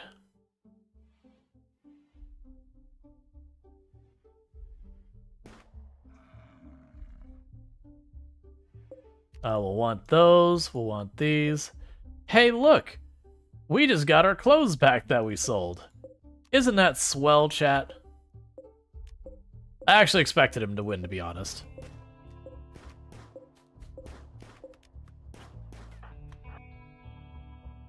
Stuck through the door before the chance to chase. Because unfortunately, we are really bad shots. Oh, I forgot. We have, like, rocks all throughout our kill box still. That's fine.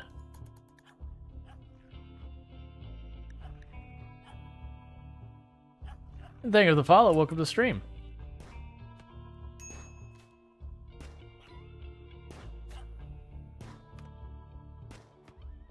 I say you're so bad at shooting.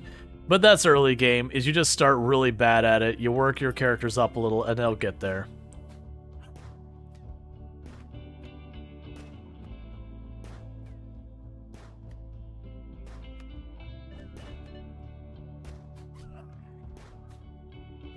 Please, shoot the dog. Yeah, a door and a wall is a pretty good early defense. Oh yeah, it is. Because you can just, like you saw there, you can just kind of duck back real fast. You know, and all that stuff.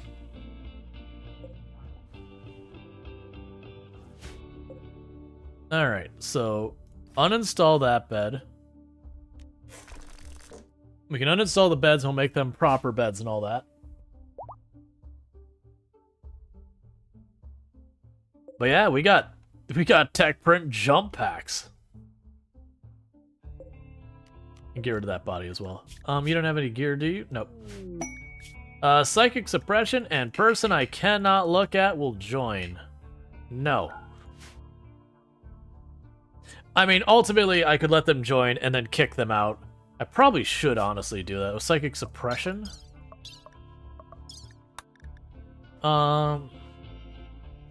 For 6.5 days.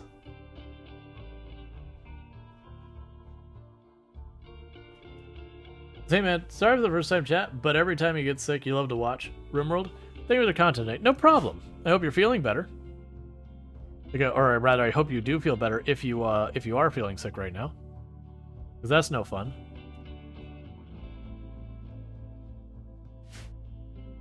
All right, so that's close enough so you can start putting the dandelions in there so the trees can't grow in. We snagged all that. We'll grab the bow as well. Get that put away. Alright, because we can go ahead and put all that, and the reason I want to do that is so trees don't grow in, so it doesn't give them cover, making my shooting at them even worse. But yeah, what are we doing for time? Oh, okay, we're fine. For some reason, like, wait a second, I haven't checked the time in a long time. What time is it? No, we're good. Still got a little bit longer till stream's wrapped up. Alright, in production... brewery... Oh, wait, I'm not going to be able to brew hardly at all because I will have no means of handling the temperature in an elegant manner. How much longer you'll stream tonight? It's not long. It's like 15-20 minutes. You're catching me kind of towards the end of the stream. I stream 9 hours a day, and so you get the idea. But I normally start about 7 p.m. EST, and I go to about 4 a.m. EST. I'm East Coast US.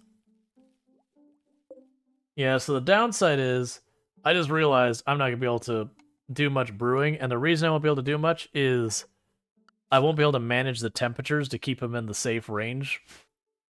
It'll go up and down outside the range and then just ruin it. I'll still put a fermenting barrel and let them do it just because it's a thing for, I think it's cooking skill you use to do that. So it's a way they could grind some cooking at the same time, so whatever.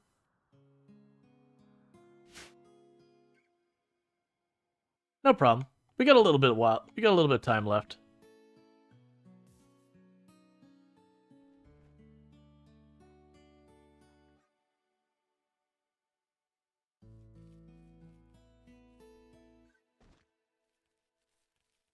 Okay.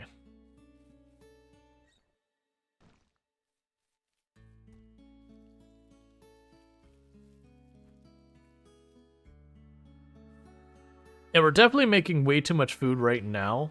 I'm okay with that. The idea would be that once we get like another pawn or two, then the food will start to balance out. Man, we're just planting dandelions up here because they're a very low labor plant. they could basically stay for almost ever if they don't freeze. So it's just one of those things you can do that doesn't really cost you much in the way of resources to make happen. Alright, so we've got that going on. And get a bed on this side. Get our side tables and all that sorted out.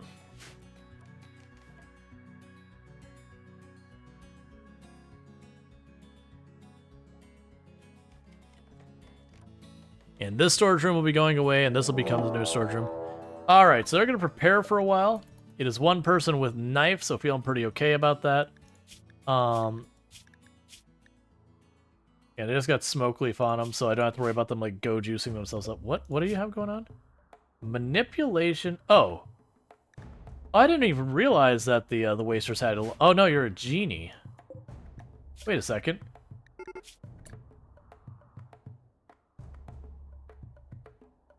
So, okay. I would not have a problem... Wait, you're a genie who's incapable of intellectual? Boo. Boo, game. I might still consider them to take over the construction, but boo, game. That's just trolling me. I don't like your behavior, game. You're being really kind of a jerk with that one. It's a genie with one of their main benefits to get rid of. Yeah, they're good at crafting, which is nice, but that's kind of what Chaotic... Like, if we look at what Chaotic Awesome does here, crafting is their main thing. They're cooking as well. I would still take them, in all honesty. I think I'd still take them. I'm not super excited, like, because they're going to have to be a ranged person. They're a delicate wimp. If they're melee, they're just not going to stay up for more than a few seconds, as demonstrated.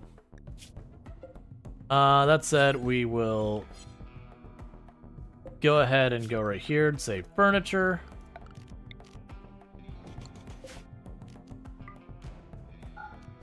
Prisoner.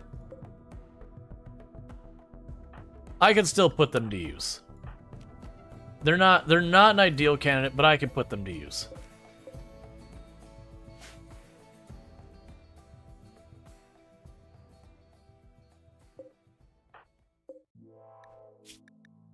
Because they could definitely cover the construction. They could take that over in the crafting. The game is based it with the stat generation in that way. Or getting tough, wimp, genie. So I was under the impression that if you get tough and wimp, that one will override the other depending on what you got. Cargo pods. Uranium. Because a lot of those things, when you have that, they directly conflict. That, like if we look at our genie, for example, here. Brawler here, they have Brawler, but it doesn't actually take effect. Where it's grayed out, it's overridden by Wimp. So, basically it still has the -4 +4 for Brawler, but because it's like early gen kind of thing, but the melee hit chance, they don't actually have the melee hit chance. Yes, we will accept the relic thing. Major break risk. You're ravenously hungry, that's fine. Prisoner, start converting them.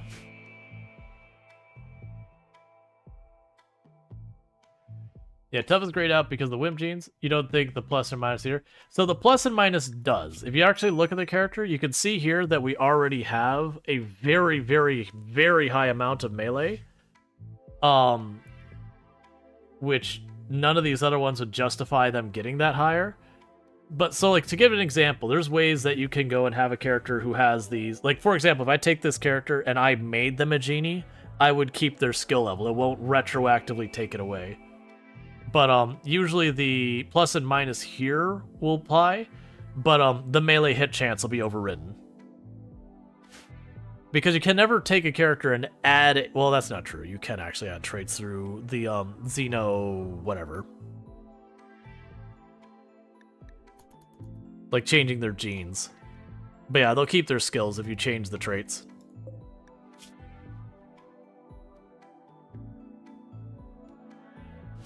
And through child leveling, correct.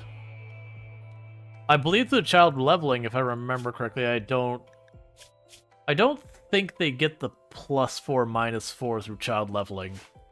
I don't remember. But I don't believe in, like, Manipulator where you suddenly jump a whole bunch of skill levels. I could be wrong in that one. Because it's not often I take a lot of those. But that means they won't mind ranged? Yeah, no, they won't mind ranged. Disease infection. Friend, you're on borrowed time. Oh, and it's torso, so if we don't beat that, you might just be a science project for practicing or medical. Yeah, no, they'll be happy with ranged. Ranged will be fine. Because Brawler is grayed out, it doesn't apply. It's just the stats you got from Brawler. Those don't get wiped out because you had the stats. Kind of thing. I'm actually curious if maybe it depends on the timing. Like, if you generated... Well, no, because I don't think you can generate a genie character who has a trait they wouldn't otherwise have. I think it just won't show up on the dice. I can't remember. That's the kind of stuff you run into so infrequently that you have to sit there and, like, actually check the stats and everything and what happens.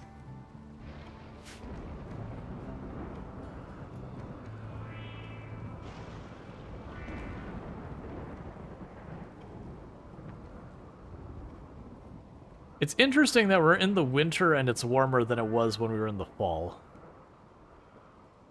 Because we were getting to just a hair above freezing during the fall, and we weren't in a cold snap either. You're feeling stressed. That's fine. He wanted so bad to be a Neanderthal. Yeah, no, it's like, you look at the skills here, and they're like, oh no, you're really, like, there's really a particular xenotype that is, like, really catered towards you. You just choose to live a different life. So one thing I do need to do is haul that out of here. These handful of blocks that are right in this one position that they block my firing lanes, those gotta go. Yeah, genie raised by Neanderthals. Exactly. Living one life, but wanting another.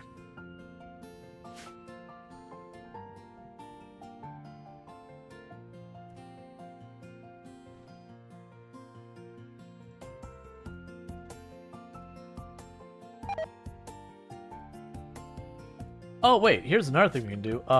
Ideology, styling, bench. Do that. Furniture. Oh, good. Blue. That's lovely.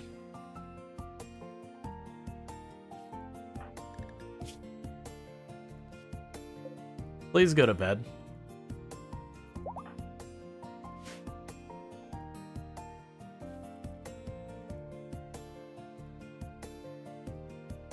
Let him live his dreams. I'm not stopping him. Now, that said, I'm definitely not using them as a brawler, though. Because a wimp delicate brawler is a dead brawler. The first scyther they run into, they're just straight up deceased. So they're going to be a ranged person that if they get in close, they get a chance to get one solid hit in to surprise someone. Like, I could see taking a pawn like this, keeping them at ranged, but then giving them, like, a knee spike or something like that. That way, they get that one hit when something gets close. You know, to maybe save their lives. I've actually enjoyed doing that. I haven't done that in a long time either. Is, you know, set up your character to be very heavy range, but give everyone, like, the wrist blades and the knee spikes and all that stuff.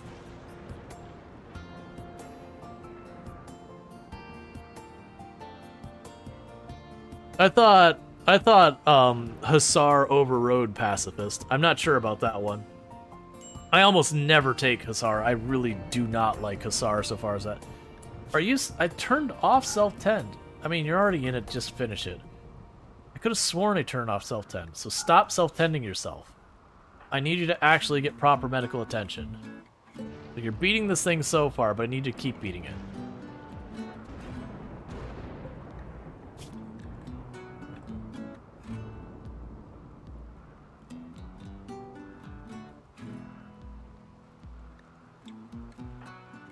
You can probably tend to the patients now.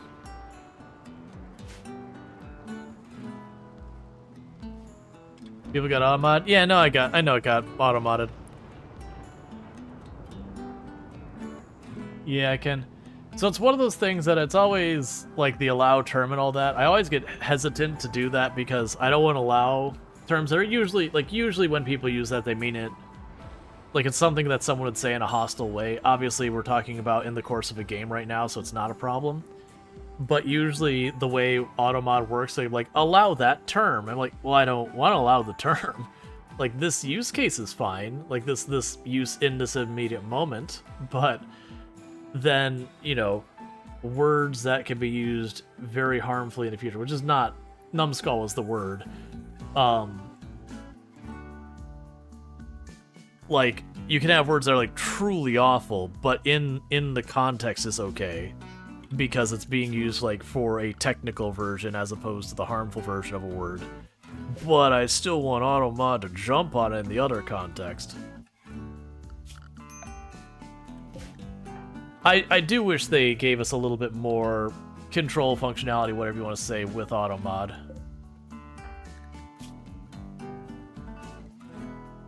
To be like, allow this word this one time, curse this word for whatever. Yeah, P-brain. Yeah, that's fine. But I mean, like, and like I said, I don't have a problem with you saying the word. Like, it was... Right. Like, allow exception. Like, this is a one-time okay. Because you can... you kind of feel like these hurtful words aren't really used anymore. Yeah, no, that's the thing. Like, you don't really hear people say numbskulled and P-brain anymore. Not really. Yeah, exactly. It was like high school for me as well as the last time I heard it. So I was like, that's the reason why I'm like not super worried about it. It's like, for example, the other day we were literally talking about taking care of animals, and the term grooming came up.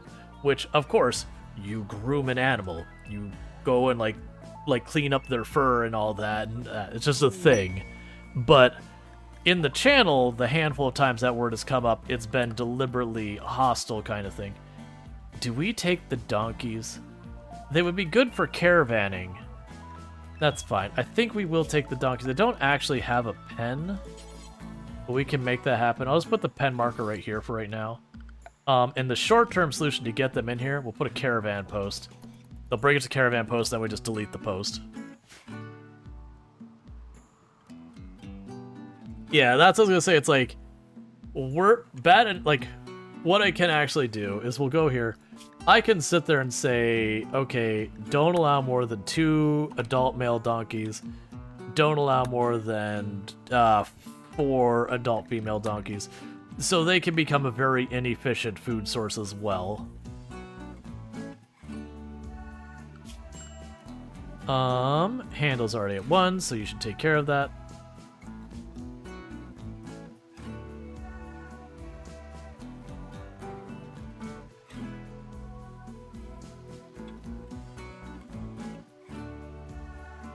Oh yeah, no, there's any of the animals that breed really prolifically, like the rats, the chinchillas, all those, you do have to sit there and be like, no, just slaughter them, because they will absolutely escalate so fast. That's the reasons why I don't. It's very rare I do the Twitch integration stuff, but it is one of the reasons why with the Twitch integration stuff, I usually will disable people from giving me, you know, chickens and ducks and those kind of things that breed extremely fast, or the eggs for them, because it is one of those things that's what people who want to just troll TTK do, is they just immediately go, here's this animal, it's going to breed out of control, I'm going to give you like 20 of them I'm going to save up for, so you can't get ahead of them very easily. Transport pod crash from the Fallen Empire.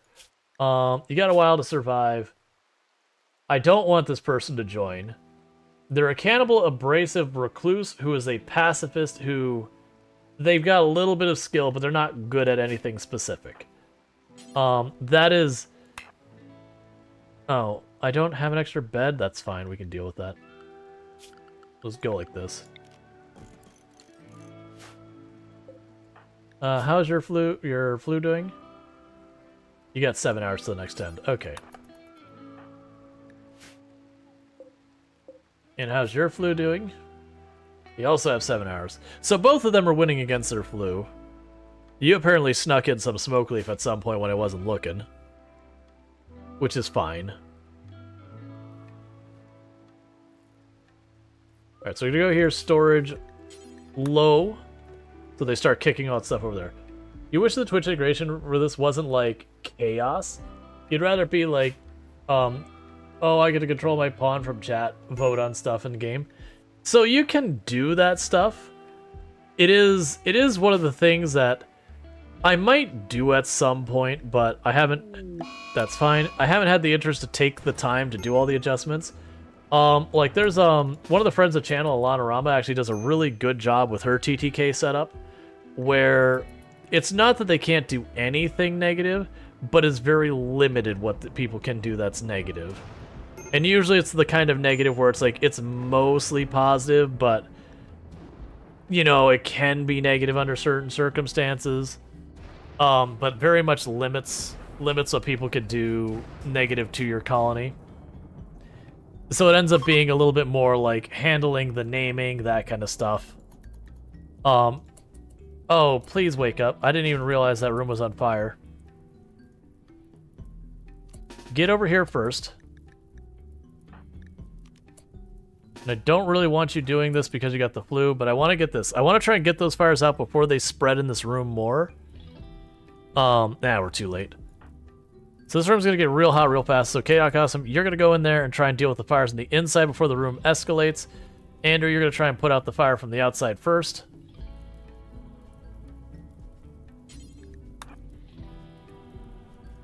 Because that room's going to get real hot real fast.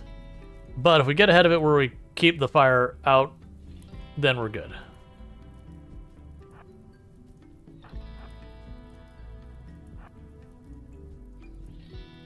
Okay, Chaotic Awesome can just fight the fires the old-fashioned way.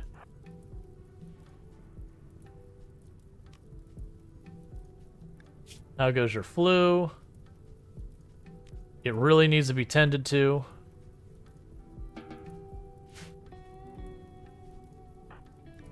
What's your percent? You can't afford to be out here, friend. This is not what I want.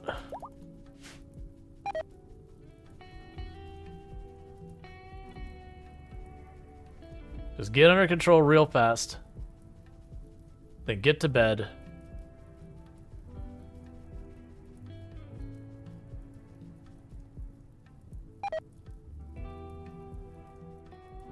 Of course, there's another fire over here.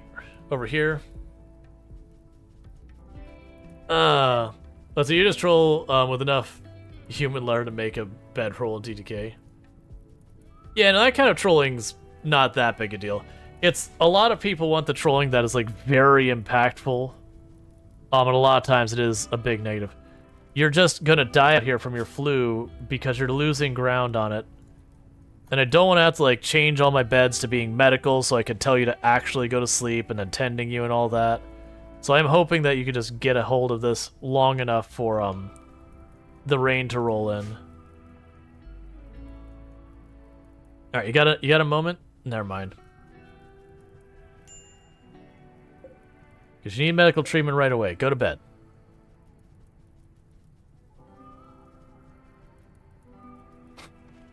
They're just doing an orbit because it won't rain. And I need Andrew to go to bed. Berserk. I literally rescued you. Could you not?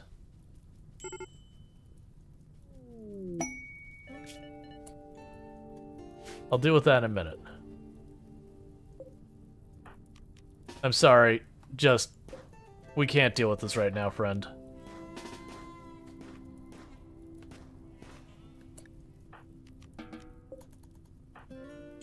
So rescue them. Then I'm just gonna force, like, we're gonna make your bed into a medical since you're not dealing with it. And I get it, the fire is just causing a problem. No. That's not what I needed right now. Alright. Just tend them without medicine. They're not gonna cooperate.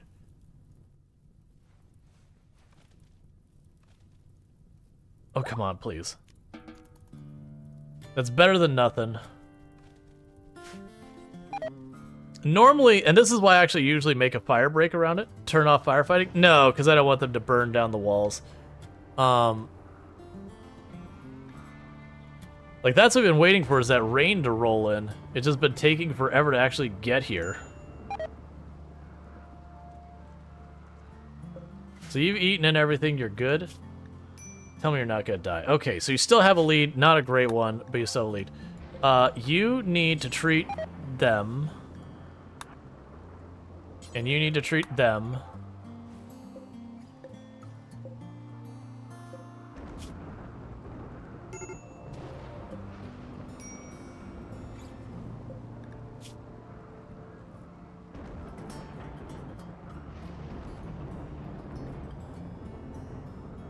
And everyone's hungry. Now you need to feed them.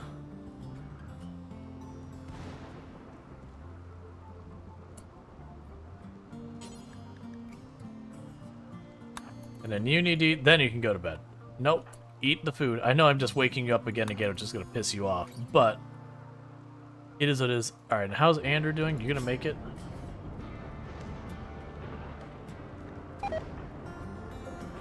Poor Chaotic Awesome is trying so hard.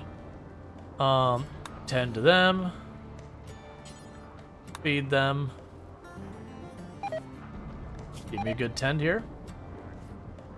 Not great, but that's probably plenty to get us through.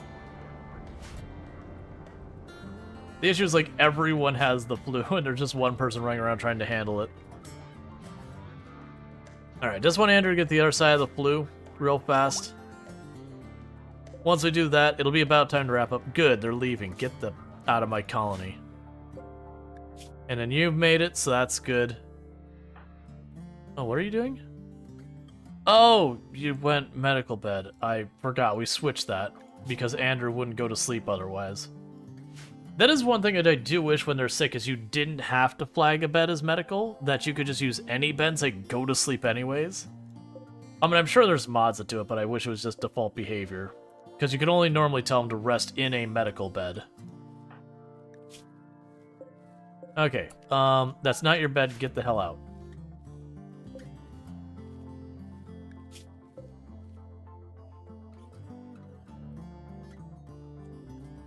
Alright, so with that said, we have gone to the other side of the flu, so what is going to happen is we are going to be wrapping up stream. So I'm going to first of all save and quit to the main menu before I forget. But for those over on YouTube and TikTok, the stream is just going to abruptly end for all of you, because that's just the way it works, you can't raid there. But for those over here on Twitch, we are going to go find someone to raid. I've got a couple people in mind who are probably streaming tonight, and more than likely RimWorld, so we could definitely check out one of them. So what's going to end up happening is I'm going to go to my ending stream screen and get rid of the other platforms. So goodbye TikTok and goodbye YouTube. Don't forget to like and subscribe and all that kind of